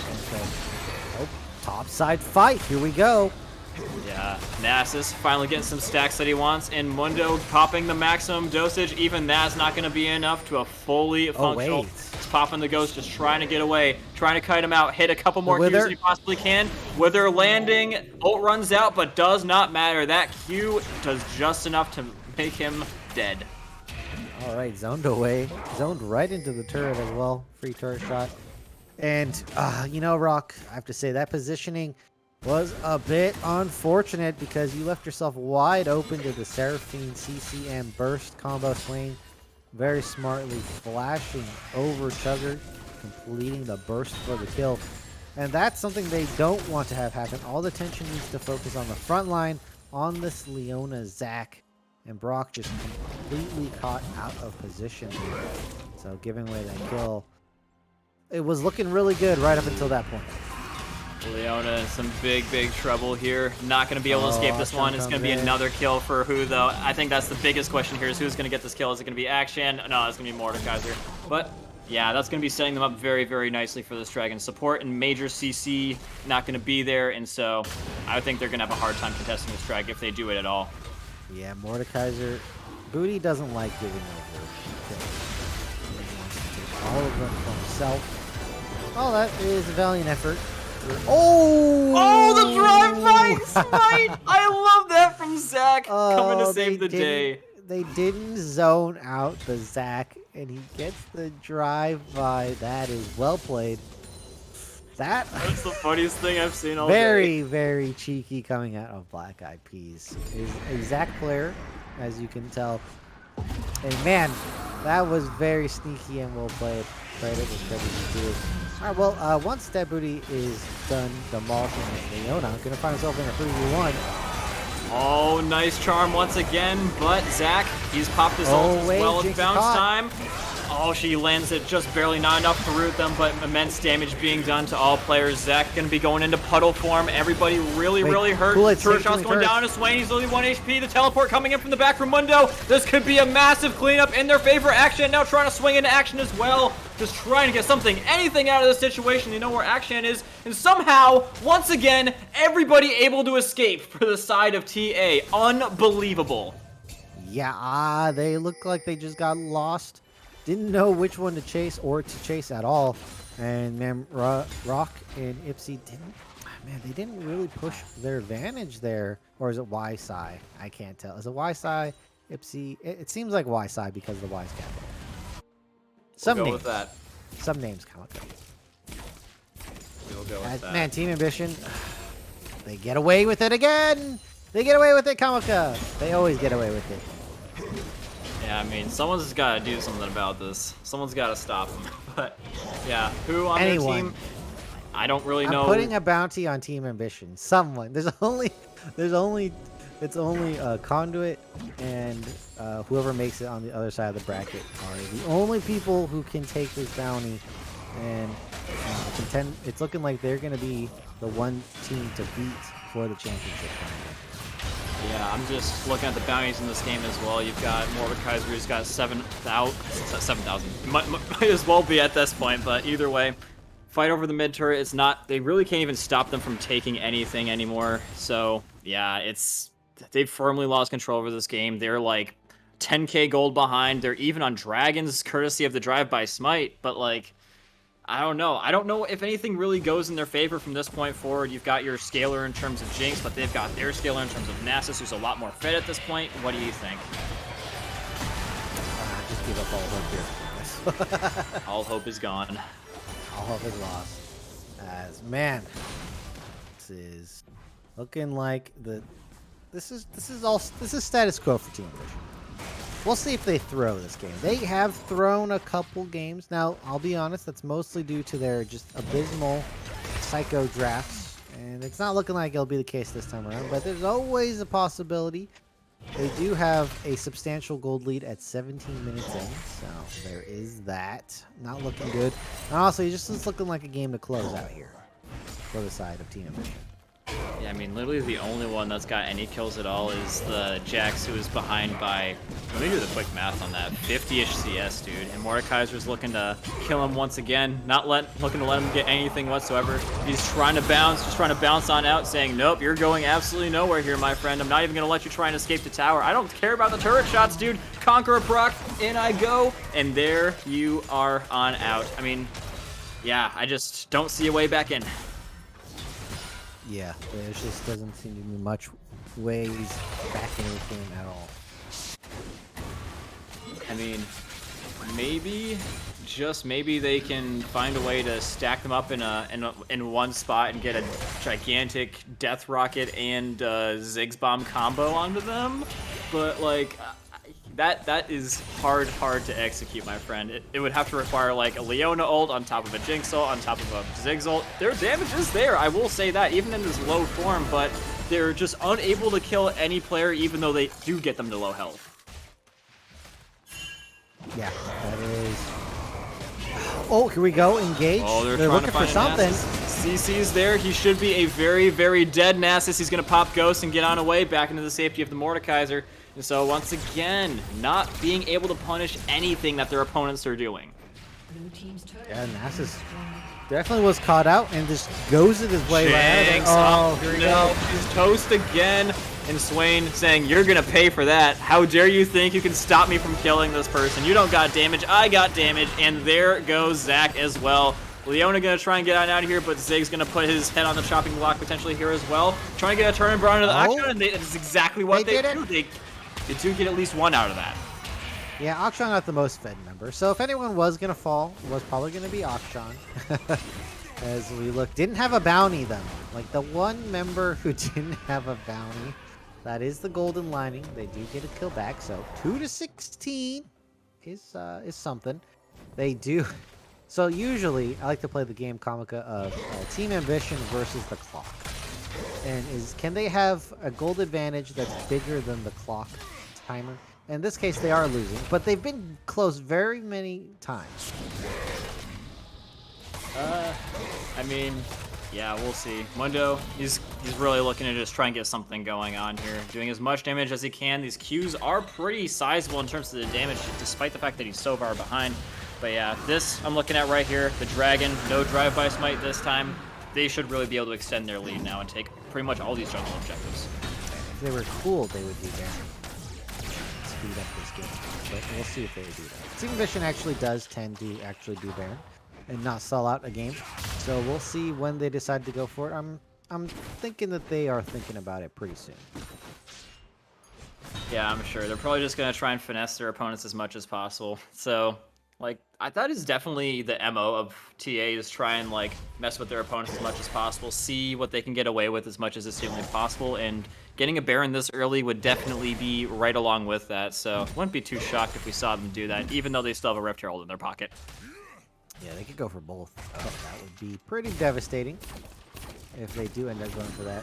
And it looks like they're getting Baron Vision down. And they're stealing away the top blue side camps. And wow, Naxxus Q stacks are just they're just stacked. He's got 525. All right, so they're not gonna do the Rift plus Baron combo that I was hoping to see, but they are gonna be dropping it down, getting some more pressure in this game here. Rock. Yeah, I mean, That's good right there. they just have so much HP that they can afford to try and dive them under turret like that. Really trying to snipe the Seraphine, but ends up getting sniped instead by the Swain. Not enough damage being done just yet to justify the Jinx dying. He's going to slow her down, and oh, the flash! They're really going for the Seraphine, trying to take away the major damage dealer, but Swain can do a good amount of damage in and of his own right. It's bounce time for Zac, and they're going to really try and take her down. That's a shutdown of the Seraphine. That's huge, going into their favor, but things are not going so well on the other side. Jinx down, but Ziggs can still do a little bit of damage. Akshan gonna be swinging around on the stump of the former tower, but yeah, still not dying. Ziggs is gonna be ultless, so there's no way he can hit him. Coming in here now just to make sure that they can kill the Ziggs.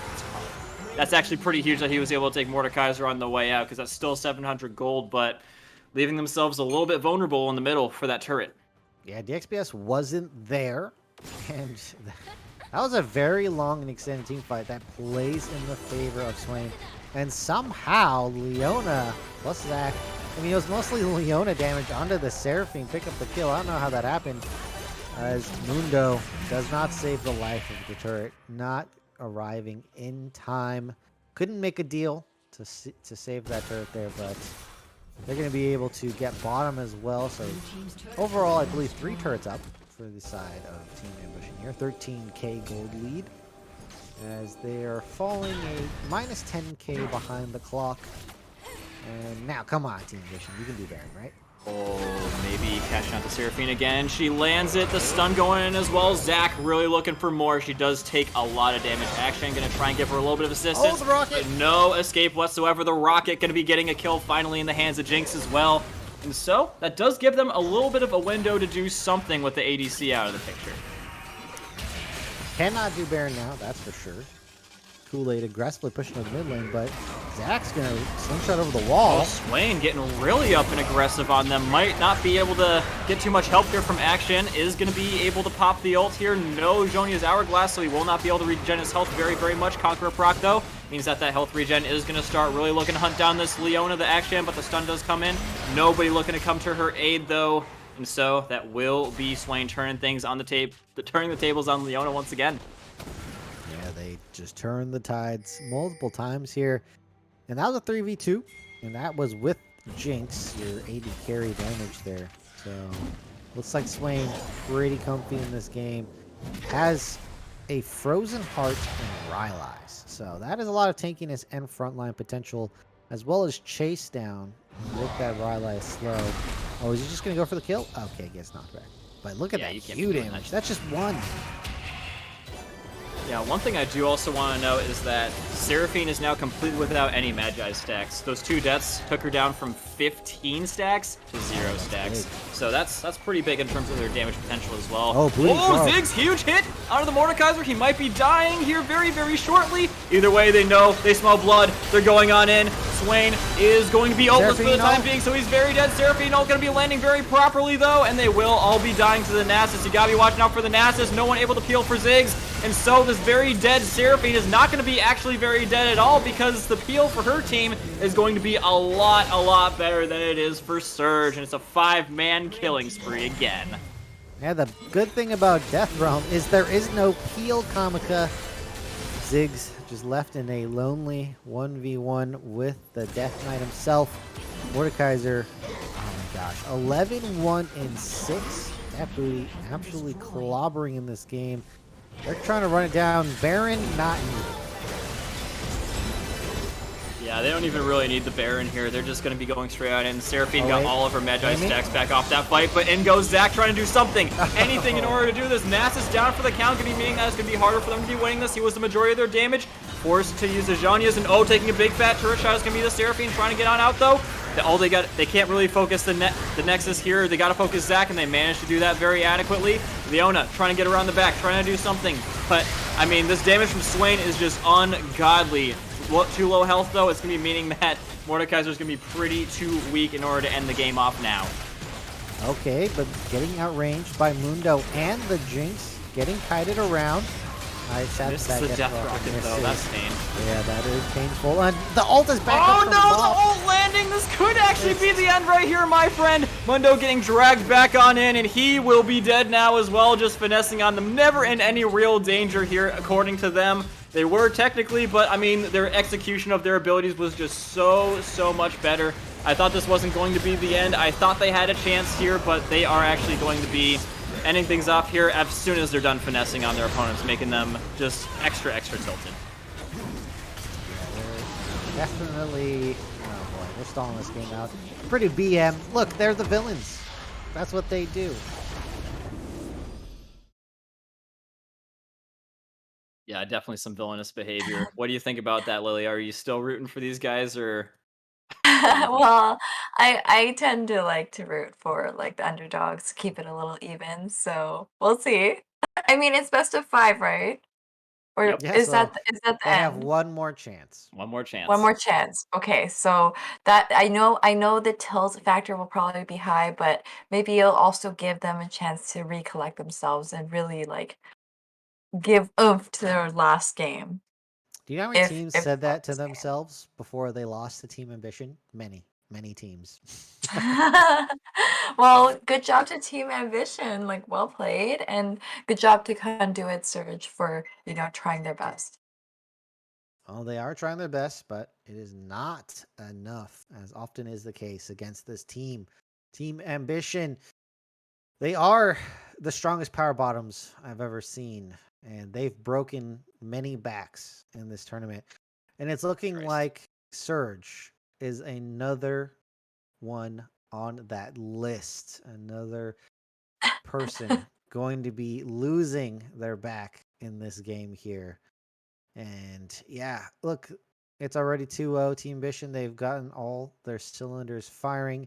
They're pulling out wacky comps. They're winning. They're doing the Team Ambition thing. And these villains cannot be stopped.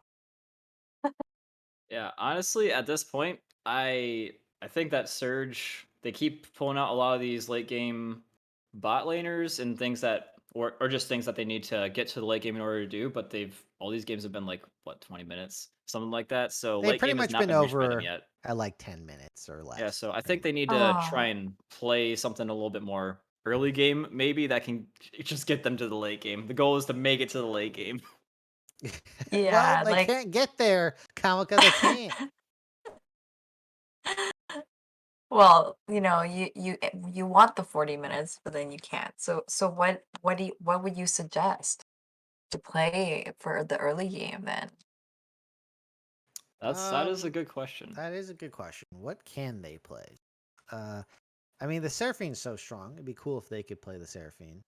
The thing is the Team Ambition just somehow wraps people up into fights, and then they just always win those fights. They just outplay in the early game consistently. So, I mean, if you could somehow create yourself a comp and then play very safe, maybe even just give to Team Ambition because they've never really had. In a couple games, they've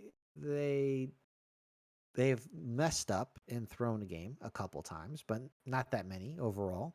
So maybe because teams aren't just giving and then playing for the late game, they're just always fighting too much in Team Ambition. I don't know. Maybe can we see someone try to trade against them instead of just fighting them? Maybe that's the strategy. Right. I think that So we've definitely seen Conduit try to go toe to toe with them in a lot of cases, despite the fact that they always get turned and burned on most of the cases.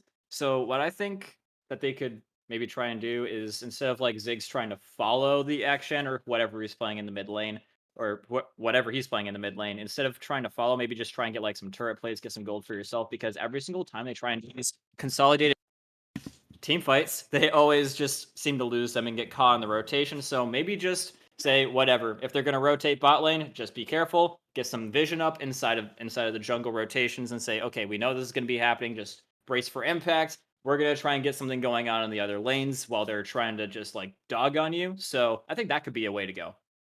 yeah. So we're thinking like maybe champions like I've been seeing Maokai being people continually picked. I don't know if that would be like I always feel like he's more of a late game champ, but he's quite strong this season. So I think that would that be a might be good a good pick for these guys. I think it would. yeah. Yeah. So there's that, but then I I I don't really I'm kind of at a blank. I I don't actually know like what they play. I would say Maokai, but if they don't play Maokai, like what are they gonna do? That's true. That's true. Yeah, it does really depend on what they do play. I can tell you like a million good comps, but I just not knowing what they are comfortable with, it really narrows it down onto what they can actually do here. I think they've been like trying to make the best comps possible for them. That their comps on paper have been like okay. They have some synergy together with what their teammates are, but just the execution of it has just not been as good, and which is why I'm making a recommendation for like some more of a play style difference instead of like a draft difference. Yeah, I think they should definitely not try to fight fire with fire into Team Ambition. So far, every team that has lost. So someone needs to make a different map strategy for sure. They gotta be like 5 steps ahead of Team Ambition if they're gonna really even set even with Team Ambition, it seems. I mean, it's hard to know what they're gonna do as well. I mean, Yeah, they I have mean, the it would switcheroo. definitely help if we knew what they picked. So the draft is going to be starting up now, ladies and gentlemen. Without further ado, we're going to finally stop theory crafting and know what actually they're going to be doing. All right, Awesome. that sounds good. We'll All be right, back. well, yeah. Well, from what I can see here, they are sticking firm with their Belveth ban. That's something that's been consistent every single time for TA in a team that completely lacks consistency in the draft. So I'm glad to see they're at least Well, doing they that. consistently counterban. That's the one thing that they always do the same is they have their picks and they usually don't lose. So those usually stay the same.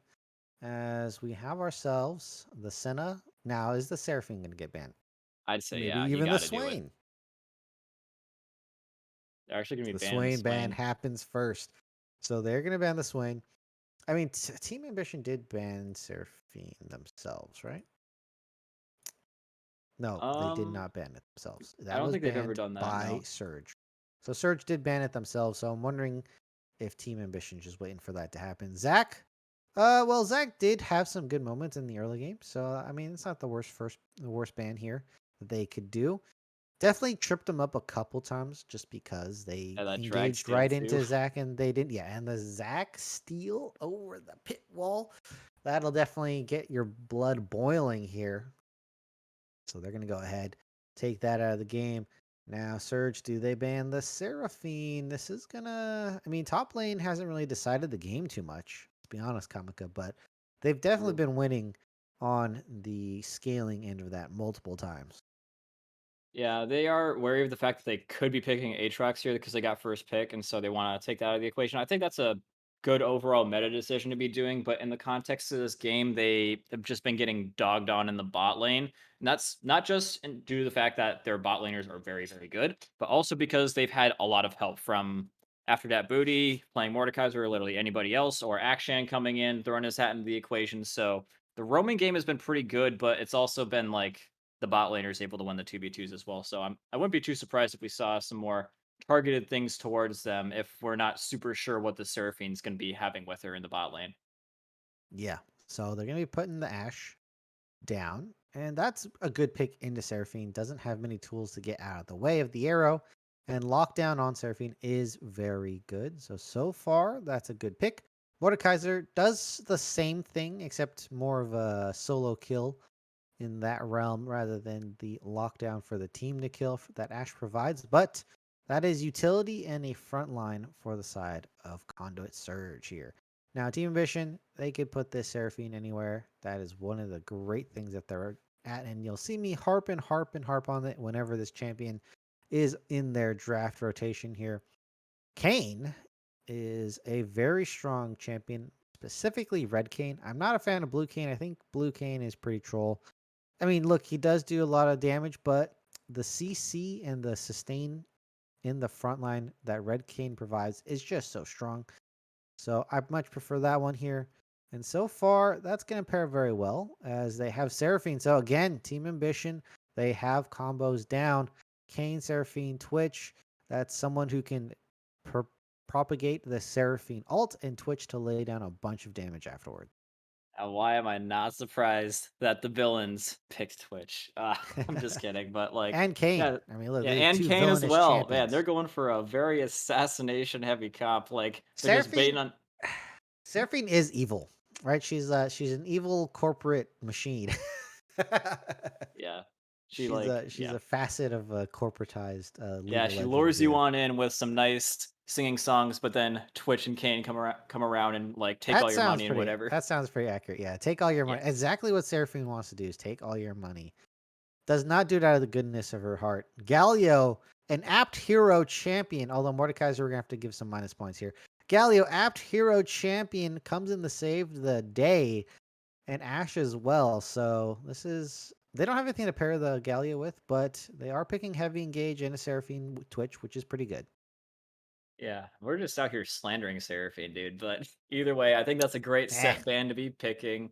It's, I mean, obviously you could use him in the top lane where he's actually meant to be played by the devs, but like, I mean, obviously TA never really likes to play people where they're meant to be played. But yeah, Leona ban here, I think that is a good decision considering that they want to actually be able to shoot at their opponents because Ashe Leona combo would be making that nigh impossible. So good decision on their part. Akshan being banned, not a shocker at all. He was annoying in the last game. He wasn't the most kill heavy person in the game, but his presence was just incredibly annoying, and he was always able to get the cleanups, which with the scoundrel passive was able to get Swain back up pretty much instantaneously a lot of the times when he would die. So I think it's a good ban on Akshan. It's hard to say if they would even play Akshan with this rotation that they have lined up. As honestly, yeah, you're right. Yeah, see, that's the thing. This is what the rotations do. You just lose track of who to ban, right? And what bans go where.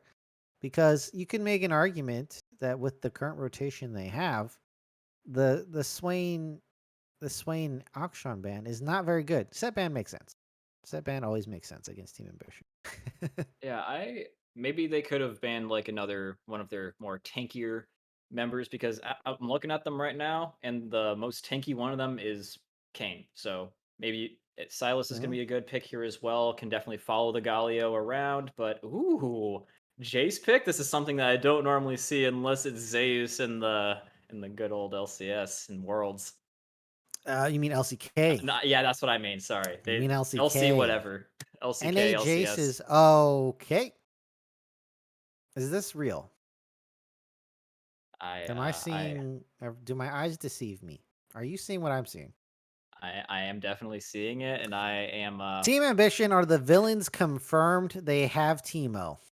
Who else would pick Teemo besides they have no the souls, man? Here? They have no souls. They have no souls. They've taken souls from everyone else. So Nocturne Galio combo is here, and that's going to be very strong into Seraphine and Twitch here. Now, look, here's the deal, Kamika. If Team Ambition do end up losing a game, it's because of this. And it's typically in the third game where they just super troll the draft. And they deserve to lose this game. The question is, are they going to? Will Conduit punish the villains for this abhorrent draft? We will have to see. God, I hope so, dude. But yeah, the good thing that's going for Surge in this lineup is they have tanks, whereas TA they're all pretty dang squishy, which means that Nocturne should be able to assassinate literally each and every one of them whenever he wants. Goes top lane, can assassinate Jace or Teemo, whoever. Goes bot lane, he can assassinate Twitch or Seraphine, depending on who he wants to go in that moment. Kane can do pretty much the same thing, but Surge has something that they bring to the table that TA does not in this case, which on paper should be meaning that they are winning, but we'll see. I mean, they have the poke advantage with Corki and Ash, so that is a pretty strong angle that they have, and they have the Galleon engaged with the Nocturne, very strong. So I think they have the better draft. We'll throw it over to the analyst desk and see if Haru agrees. Do you think that they can win this one? Do the heroes take this game here? Yeah, I actually really like this draft at this time. It seems like they want to cover kind of the all around. So they have like the Ash vision with her E, and then they have the Nocturne that can just like kind of go and assassinate the back lane along with the Mordekaiser. But Team Ambition has been very strong throughout the whole series, and this today. So we will see. But what do you want to cast in your predictions before we go into the game? Oh, predictions. This one's hard. I This is the hope hardest. Teemo dies many painful deaths. That's what I hope for. Just because of It's Teemo. harsh. Yeah, Teemo. I Yeah. actually was watching Arcane the other day, and I I really enjoyed it, but they Wait, picked Jace, so that I had to make that I was gonna comment. say, is Teemo in Arcane? I don't Not recall yet. that No, We'll see. backstory. Jace, but he will be, and Zach is also going to be on Arcane. Is Wait, that there's a new confirmed? season? I don't know. I just wish he Okay. was. All right, Yeah. but No. Jace, gonna be there. I see. Into Galio, or even, I Is mean, into is it Galio is pretty quirky? strong, but yeah, I know. But the problem is, it's Corky in the mid lane, and well, I don't know if I like either Teemo or Jace into Corky because Corky's just gonna outrange them, poke, and then play safe. I mean, Jace does have longer range on one ability, but Corky should be able to be safe there. And in the top side, Mordekaiser probably gonna not have a great time into either one of these. No, absolutely Yeah. not. And then they had the Seraphine, on Team Ambition, which Seraphine has been a very, very strong pick just in general. So, but I have recently been versing Annie's, just Annie players, and I just get decimated. So, Not me. nope, I not haven't you. seen I haven't Haven't seen seen the Annie same in a thing, to be long honest. time. You're the one doing the decimating of Annie. Yep. Anytime I see an Annie, especially when she plays support for whatever reason, I always just play Swain, grab, pull, die. Pretty much that's what happens. Like Mm. you must be really enjoying just watching that Swain has been being pulled out quite a Oh, bit. absolutely. Especially when TA was doing them, showing how to properly use them. That's some good Swain gameplay right there. It's real good. Yeah, yeah. Very, very well played.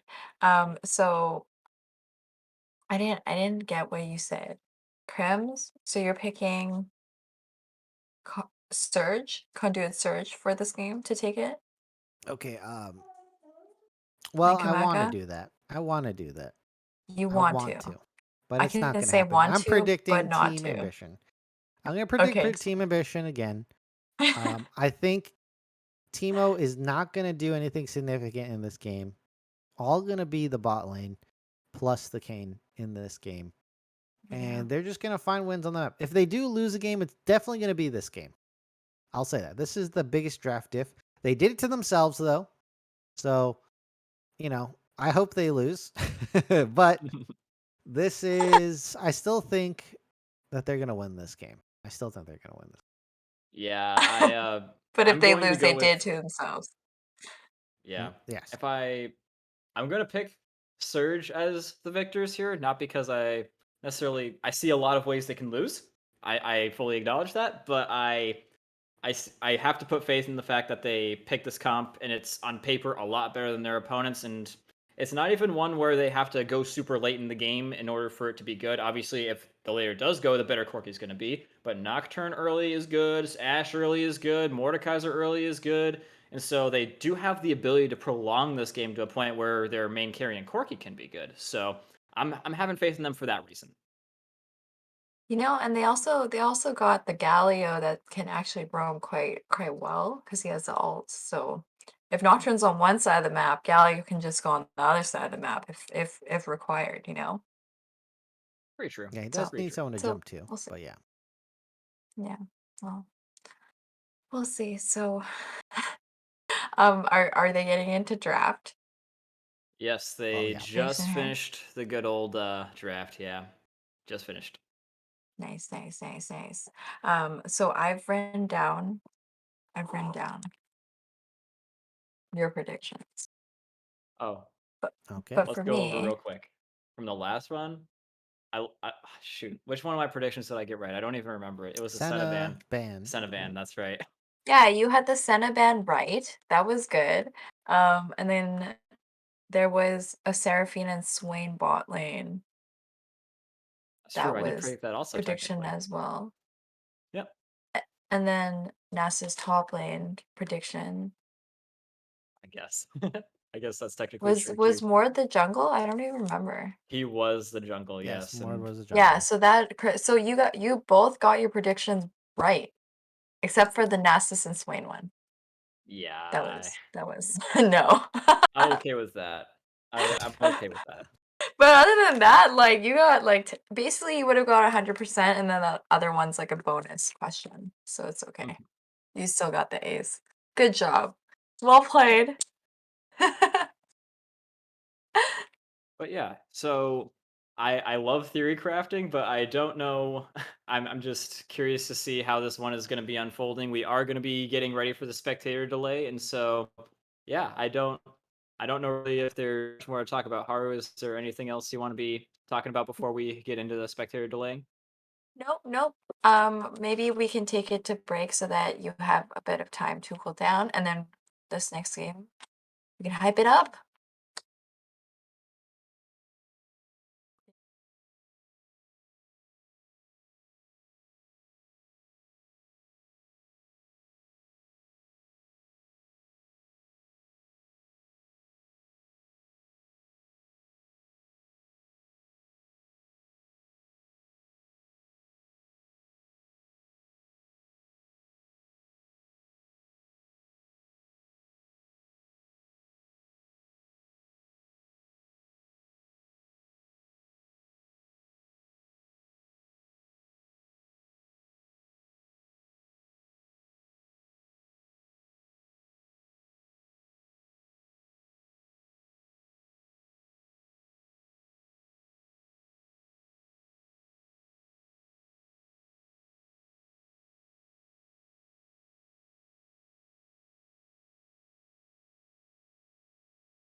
Welcome back, ladies and gentlemen, to what could be the final round of the night. It is still TA, Team Ambition versus Surge Conduit, and I am joined by Crims.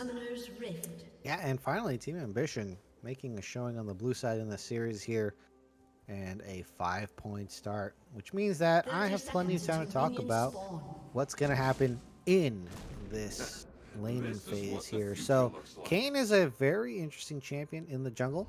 Can solo start on the Raptors and still make a very effective clear.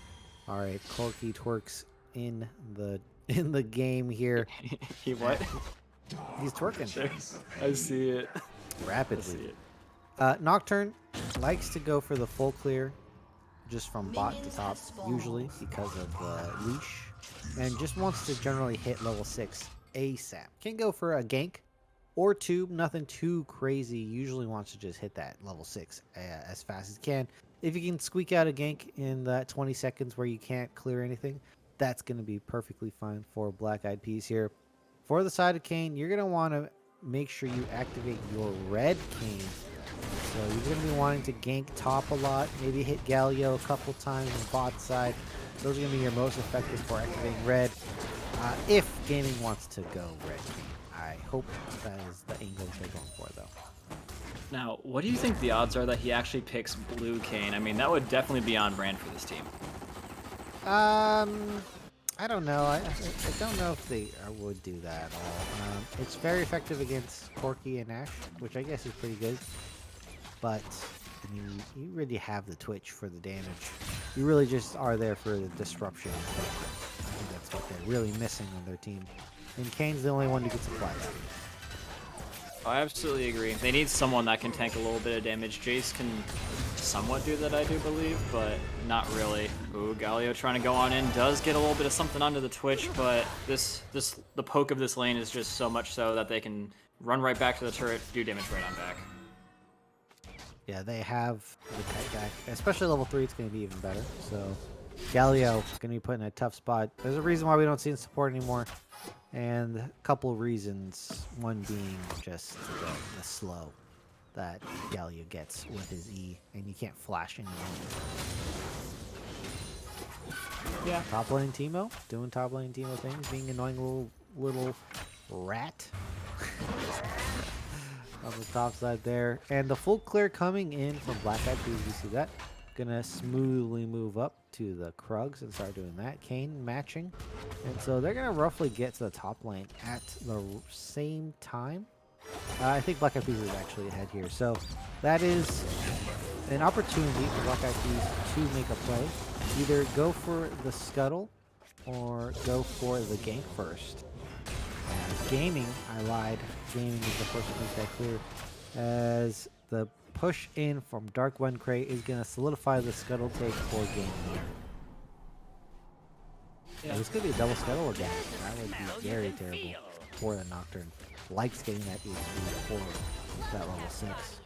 And is wasting time on the top side. Should probably back his team fall. Yeah, I think he was hoping that Teemo would come back and then he could gank him without being seen, but that's not quite going to be what happens instead. Kayn going to try and do a little bit of a gank of his own onto Corky, who can easily get on away from that, but the prio advantage is still going to be there.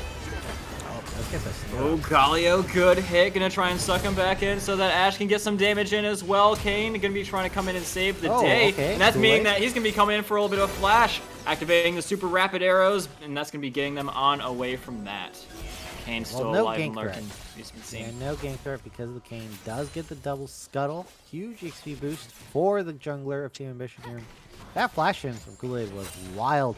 Definitely was not going to get the kill as the jungler action 1v1 in the river. Really oh wait, this is huge. Wait, that's slow? Yeah, he's slowing him down. Nocturne should be able to slow him down now as well, but another great hit from Trux onto the Seraphine and gets away safely, breaking the line of sight, making it so that he doesn't get feared. I think they were a bit anxious on going for that. They definitely had it. They could have gotten the first blood for sure. The question is, do they make it out of there alive? I think they do. But man, I think they were second guessing themselves on that play. The XB pushing the Teemo in. But come on. Yeah, I mean, I do get the caution around it because Dragon was just popping as they were doing that, so if it did not go well for them, they've had to turn around on them so many times that and losing Dragon, I'm sure that it would be really, really bad for morale if that had happened.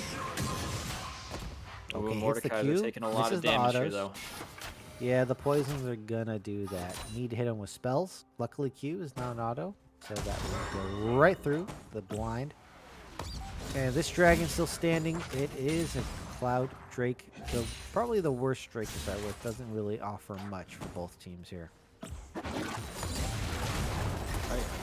Ooh, going in on Corki, despite the fact that he has a level 6 advantage, but I mean, he doesn't have any rockets left from what I can tell, so Jace is not going to be too far down in this department. Corki's staying around, though, but not really going to be in a position to help this out, so I think Corki's just going to kite it from a distance. Yeah, already burnt the TP as well, so if you die here, it'll be a huge punish that the Jace is going to be able to dish out against you. Bot lane, we have Kool-Aid pushing in yet again. Gonna get that reset. Didn't reset earlier. The burst by boots from Rock is interesting here. That's gonna delay the power spikes just a little bit. Gink going top side here. Gaming, with the flow. Yep, there he goes. And there he goes right on back out. I thought there was going to be a little bit something more to that. Gaming hasn't really gotten any orbs for the upgrade. And usually you want to have something already. Doesn't matter who you hit. You want to make sure you have majority the physical or melee bruisers to get that red cane. But yeah, I don't think he's gonna make the transformation in time here. Yeah, and yeah, nothing really going to be going down here. I think they've got a little bit of vision onto Galio here, and they're thinking about going in for a little bit of a gank here based on the fact that, at least onto Ashe, because I know that she's solo, getting pretty up close and personal to Twitch, but Ashe just a little bit too far away would be able to kite him out. The Twitch burst damage is going to be more effective than the carries, because you can get your damage going out faster than any carry can. So usually when Twitch ambushes on you, you gotta walk away. Level 6 from the King here, and level 6 from the Nocturne. Black Eyed Peas has an opportunity to make a very effective gank. This first ult has to go their way. Trux has flash. Kool-Aid does not, though, so that would be a very good target for this ultimate, and they're trying to set up for it. Black Eyed Peas, you can see right in that crevice against the wall. Perfect. Here we go. Oh, and they go, and Nocturne going on in for the Twitch as well, looking to kill the person that does all the damage. And finally, it's a first blood for Surge. Kane gonna try and come in and play spoiler, but Seraphine for the first time in forever missing a root. And Kane sticking around. Does have the Umbral Trespass, but Nocturne coming around trying to cut off his escape. And that's exactly what you want to see. Gaming walking right in a Nocturne. Oh, and he gets the He's gonna flea win off that. as well. Good hits. Galio, they're looking to rush him down into the jungle. This is going to be one that Kane is going to try to escape with the Umbral Trespass, the flash as well. But Ashe can be trying to run him down and does very well do so, courtesy of the flash and the heal. So that's going to be 2 for the price of free. Yeah, they do get that for free. 0 to 2 there. 700 gold up, and they got a kill on their Ashe and the Nocturne, so that's very important. And this full clear is now available, so this Nocturne going to be able to get the ult again once it's done. They can make a repeat gank on bottom. Kool-Aid's going to have his flash up, so maybe they're going to pull it on Trux, and that would be in a very effective chain gank if they can get that going. Yeah, I mean, Ashe does unfortunately have to back here a little bit because that fight went on for so long that Twitch is actually going to be right back here with a little bit more items than she is. So Galio's going to have to stay, make sure that they don't lose too much CS or take any plates regardless. So far, though, the only plates have been taken in the mid lane from what I can tell, and so that means that Corki is doing a pretty good job in and of his own right, even though he's down on CS.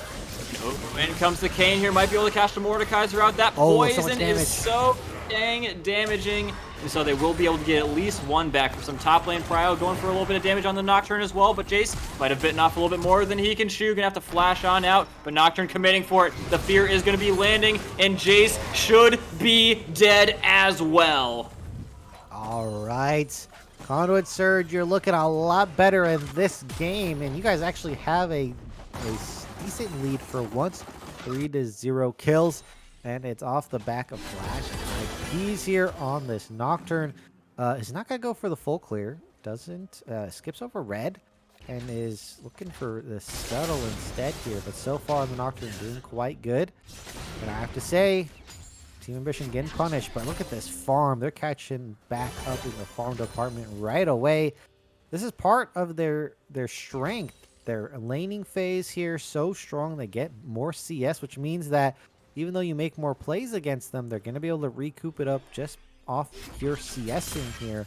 So from the side of Conduit Surge, so they're either going to have to make more plays or start laning better, and one of those is way more likely.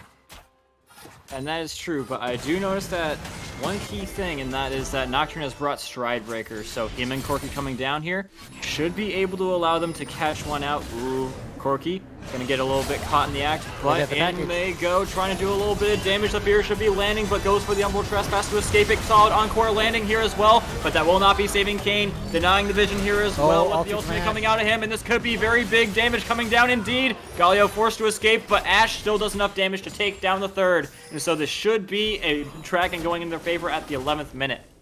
Well, they have very low HP bars, so I don't know if they're going to go for that. As Dark One Crate does steal away the red, so very good from this Teemo. Rock. Okay, 2 turret shots. Alright, uncontested here, low HP, but despite that, gonna go for this dragon. Not the biggest dragon in the world to pick up here, but a dragon to start that stacking nonetheless. And look at this, about a, what, 1.5k, 1.6k gold lead now for the side of Team Conduit Surge. I have to say, looking a lot better, and they look alive here in this game. Yeah, definitely a vast improvement over the last time. I don't think they had a gold advantage even once. Not once at all in the last game. So this is, if anything, I think it's going to be if anything's a sign that they're going to be coming back in this. I think that it's this right here, punishing their opponents for their squishy comp. This is something I was worried about for the Nocturne. He got fed early. Now with the Stride Breaker, going to be incredibly impactful, more so than the Kane. He doesn't even have his first item just yet. He's got Red Kane, but he doesn't really have as much damage output as Nocturne right now. Does pick up the Red King, so that is a good look for Kane. Is a champion now, because that's how Kane works here. Pretty much half a champion. Oh, Rock catching trucks out. Oh, sneaky though, coming around the side, looking to give some support, and Kane with the cutoff here as well. Galio trying to sacrifice himself. Kane is still not super duper tanking, so Galio is going to be able to kite him on off. Very well played by the Galio, but yeah, still in a little bit of trouble. Jace now coming around the back, looking to make his impact known on this game, but everybody should very well be able to escape this except for Galio. Trying to go for the ult, but gets stopped in the middle of it. And that should be about the end of it, unless they really want to go for this dive. Oh, the long shot coming in from Jace, not respecting the range, and Ashe will be getting shut down by the mid laner. All right, they have to respect the Nocturne ultimate at some point. Looks like they're going to do that now. Gaming going to try to steal away our blue. Quite risky. If he gets spotted by Nocturne, probably going to get ulted on immediately. And yeah, the gold lead, you curse them. You curse them, Kamika. Gold lead back in the hands of Team Ambition off the play of that booty in the mid lane, making this Jace look easy here. 120 CS, 2 kills on the board, 200 gold bounty. That booty looking to save this game for his team. Look at that wave as well that the Galio has to save for. That's really well played by the Galio again. Should have done enough in order to make sure that the Ashe got out of that alive, but again, just didn't respect the range. And also doing good stuff in order to make sure that, I think that was like, what, 12 minions? Did not go by the wayside for Ashe, so that's going to be really impactful considering how far down she is in the minion count. Yeah, the CS. And all Yeah, CS. in the favor of Team Ambition, which really shouldn't be the case here. So they're getting away with a little bit of murder. Dark One Crate, bad trade. Mordekaiser, pull and a slam. All he needs to do to secure that trade win.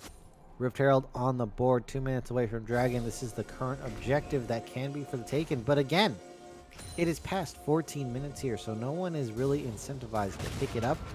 You can do it if you got nothing else to do, and that may be the case for gaming. Full clear to the jungle. The Krugs are respawning on his side, but oh, here we go. Oh, that Ashe arrow missed, but the Fear is still going to be landing as well as the taunt. Going to try and get out of that, but there is no escaping the super duper fed Nocturne. And so, yeah, they're going to ping that Jace is missing, but he is not coming anymore. That is a done and dusted fight. All right, because Black Eyed Peas showed bottom, they're going to take the Roof Herald top side, a small win that they're going to pick up for the side of Team Ambition, trading that. They can employ it to win mid lane. I believe they should be able to use it to destroy this mid lane turret. That Booty's been doing a good job in mid lane so far. All right, they're going to try to poke against this Jace here. But yeah, looking good on the bot side. It's looking like the Seraphine Twitch are getting very thoroughly punished by the draft of Conduit Surge in this game so far. They're doing a great job, and they're burning a lot of flashes, and they're getting a lot of kills. Yeah, so normally the bot lane is the one lane that is for sure ahead, but for this time it's the one that's for sure behind. And honestly, we usually see a jungle diff going on here as well, but not quite. Galio trying to come in here and save the day once again. That's a huge kite off her, but the stacks were just a little bit too much, exploding on her, and that's going to be, yeah, Ashe just not surviving out of that one. Trying to do as much damage to Galio as possible, flashing even, so yeah. That's going to be at least still a good shutdown onto Ashe. All right, 40 HP on the Galio. Needed about 10, I don't know, like 5 more ticks to get the kill. But the Expunge getting that, again, the walk-off kill there. Kool-Aid, even though this bot lane is ahead from the side of Ashe, finishing the Blade of the Rune King, you could see the damage spike this item provides for Twitch. Gets that kill. Ooh, the arrow? Now, oh wait, do they have the ulti from Nocturne? Do they pull the trigger? They do, yes they do. The punish coming on in, the fear landing, and the Seraphine not able to hit the root either. So that is once again a very, very dead rat. Caught in the rat trap. Kayn trying to come in here and give a little bit of support, but he might be walking into his own death instead. Nocturne about to be supplemented with quite a little bit of support, but Kayn able to E his way on out of here. But Jace, they're looking to make a fight out of this here, my friend. And with Corki here, I don't know if that's a fight necessarily. That Team Ambition would be able to win. Yeah, they lost their backliner, and Seraphine does have ultimate. I thought it was just used, but it looks like they do have it. That being said, Corki has the package. Do you really want to fight into the package right now? That is not something. Oh, tried to go for the steal. Oh, he tried. He tried. Yeah, 0-3 now on gaming. Not having a great time on this Kayn. Nocturne completely outpacing the jungle. And so far, Black Eyed Peas wants to win this game and is showing it on this pick right now. Yep, and they're going to be looking for the team-up, but the kiting potential on him is even better than it is for someone like Corki. He's like one of the most kitey champions in the game. So, he's hoping that Mordekaiser will face-check him here. Ooh, might be face-checking here, but smartly brings the Oracle in, so Teemo's trap set is not going to be working out too well for him. Yeah, didn't want to fight that 2v1. Oh, the blind is not coming right there. But trading on a jungler usually not that effective. Question is, what's the second item going to be from Black Eyed Peas here? Looks like he's building some sort of lethality item off the top of my head, and that is a cauliflower. Is that Death's Dance? Caulfield's hammer. I think that's Death's Dance. But ooh, in the meantime, Twitch getting caught in the CC train under the turret. Once again, caught in the rat trap. It's been happening to him quite a lot this game, and now this should be a opportunity for them to really do some damage in this bottom side turret. They might be able to take this first turret of, sorry, not first turret of the game because Teemo got that, but first turret for them of the game, pretty much. Yeah, you know, cheese is not what rats like in League of Legends. No, no, no. They like turrets. That is the prime bait for a rat in League of Legends. And so far, Kool-Aid has fallen for it many a time. This trap working to be very effective. Oh, and they're setting up for, oh, Kayn gonna realize that he's here now with him hitting that vision, but easily able to escape that to Galio. Yeah, there's no objective to 5-4, so it'd be pretty crazy if Kayn went into the fight for no reason. Don't think you should do that on either side, to be honest. As we have here the mid lane cryo battle, that Booty might be in trouble. Oh, he is definitely in trouble, forced out onto the flash, and so going to escape the trouble quite adequately. Yeah, looking at the map now, Baron, no one can really do Baron here, as no team has a significant lead. And this gold lead is small, but it is right there. Team Ambition with about 700 gold lead. Not much, but it is a lead. Oh, Ash I'm Arrow trying to coming see down. where the gold lead lands. Oh, Oh, it speaking of lands. landing the Ash Arrow on top of the Nocturne ultimate, gonna be fearing out the Teemo here as well. This could be a disaster, my friend. Kane trying to do as much as humanly possible. They're gonna drag him right on back. Galio gonna try and come on in for the shield as well so that Nocturne doesn't die. Huge, huge, huge. They're gonna try and dive him on the turret for this. They might be able to range it, but the Encore barely missing it, but not the Q from the Mordekaiser. Finally, Teemo will be dying now as well. Team Ambition pulled too close to the sun. And now Conduit punishes yet again. Kool-Aid, I think they spotted him out. Oh, he spotted him, but yeah, gonna be able to escape that one. Should be able to for Wait, now. no, he's but on the how wrong long? side of the map. I know, Ash is yeah, gonna but cut for him how off. long is what I'm saying here. He should be able to get at least a couple of these minions, but Galio so tanky, and he does not do the damage that he wanted to right now. He's gonna try and at least take one with him, but not even gonna be able to do that. Yeah, they donate yet another kill to Black Eyed Peas here. And this Nocturne looking quite scary. 7-0-4. Hasn't died yet somehow. And these ults have been on point. So far, they've been following up on Ash Arrows. They've been following up with Galio taunts. Doing a great job setting up the plays for Black Eyed Peas here. Need to keep it up, keep this pressure going. They haven't been destroying any turrets though, because that's really what they need now is to get that map pressure.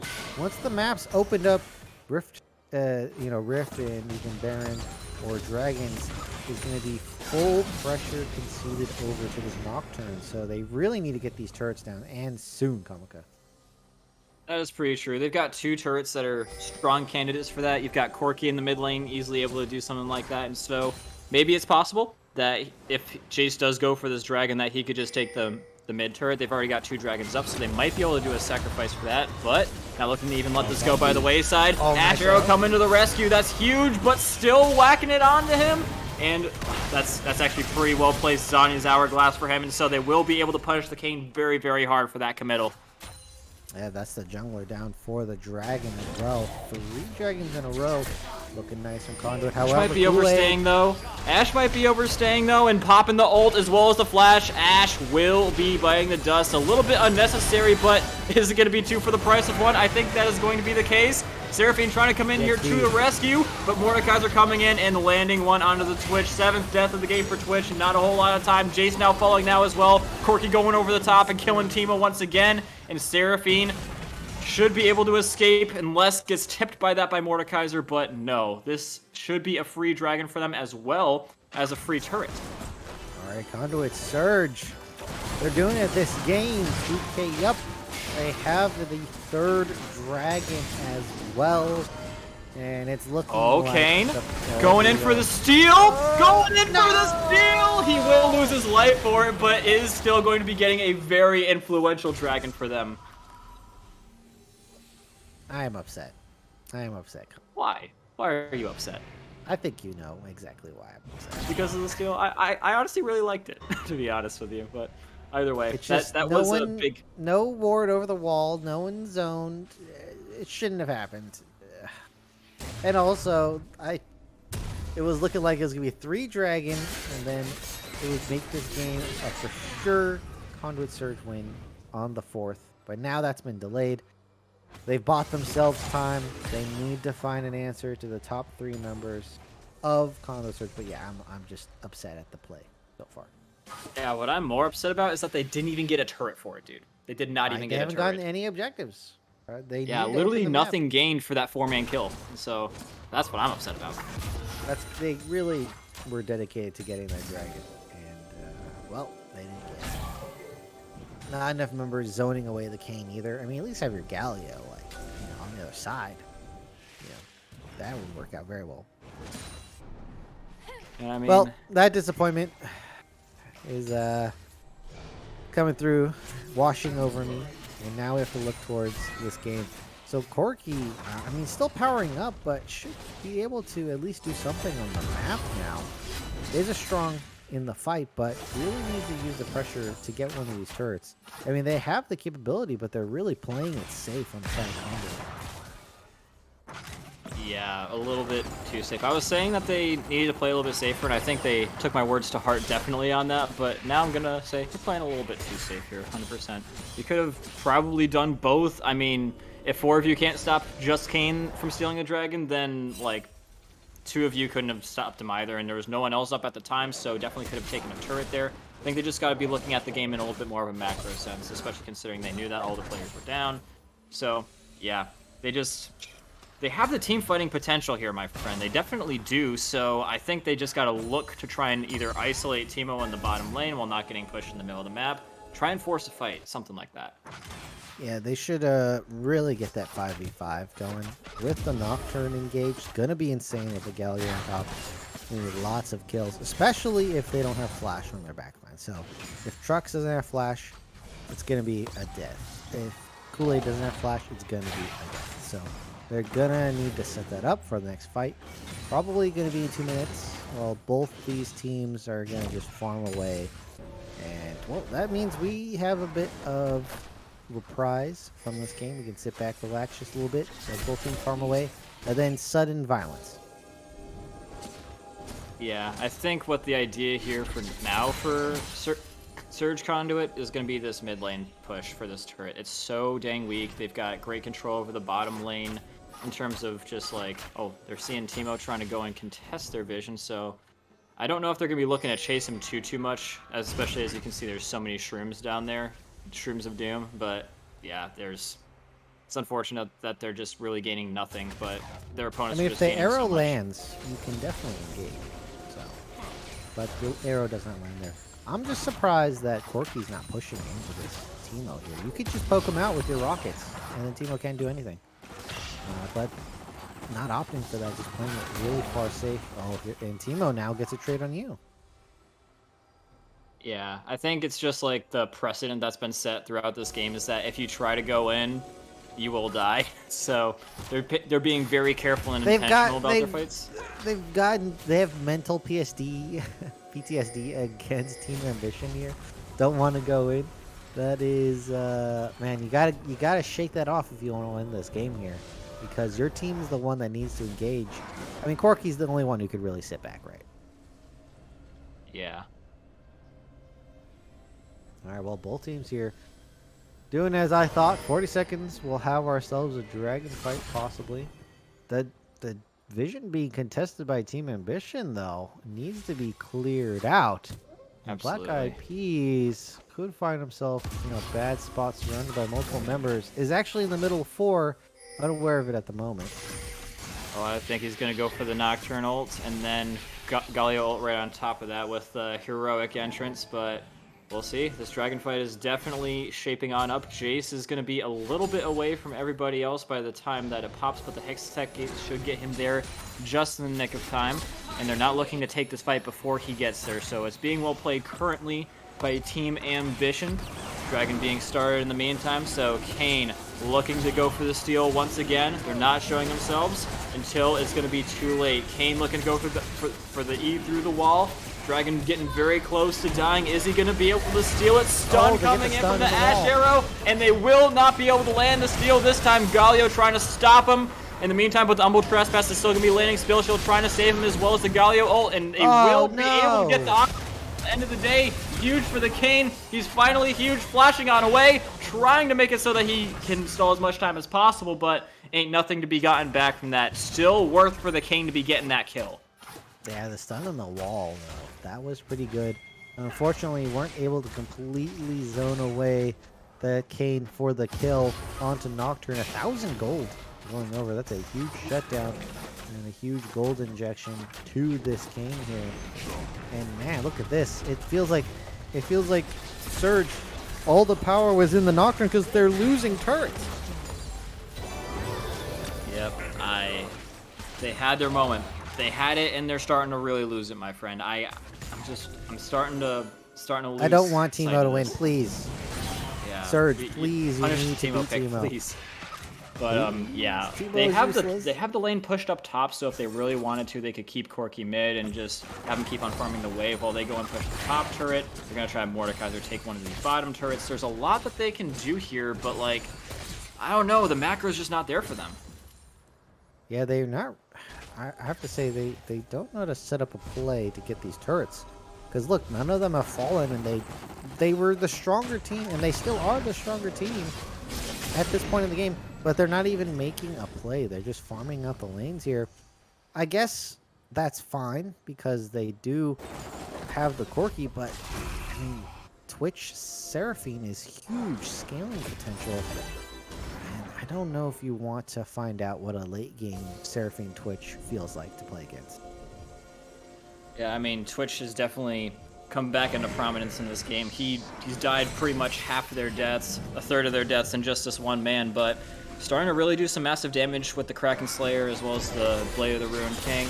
And we're going to see just how much damage they can do right now. As Spike's about to start looking to get an assassination on the Ashe. Ashe is going to be able to land the ult, but not going to be able to survive the charm lands. And he escapes as well. Kane coming in with a knockup, and they are looking to all die. Not going to be able to escape the Humble Trespass. Only Galio cannot really do anything up against any of these guys.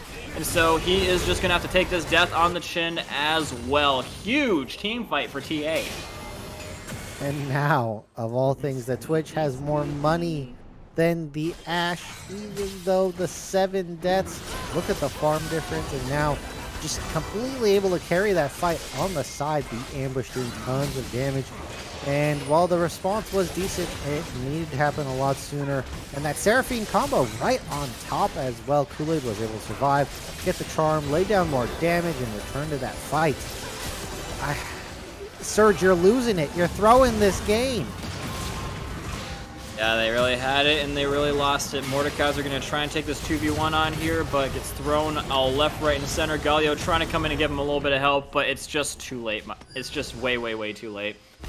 And the crazy thing is they still haven't taken a single turret. Twitch is now ahead of the Ashe despite getting absolutely dogged on in the beginning of the game. Everything that could have went wrong went wrong. Yeah, they don't know. They don't understand the rotations to take down these turrets here. And they're just getting out macroed on the map, as well as these engages coming out from Kool-Aid. You know, the Twitch engage proving very, very vital to their turnaround in this game. And look at this 6K gold lead out of nowhere. Even though there's 3 dragons stacked, it's not looking like they're gonna pick up the next one either. Team Ambition, you somehow turn the game back into your. How did you? No, the Teemo's gonna win, Kamika. The Teemo's gonna win. This is a travesty.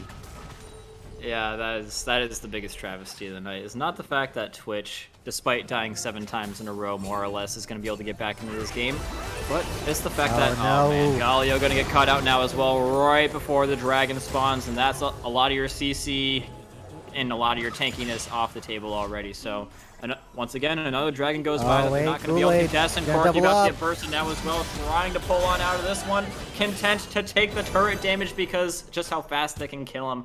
And so at this point, you gotta be looking like, okay, what can we trade for this dragon? Farm. That's all they can do at the moment.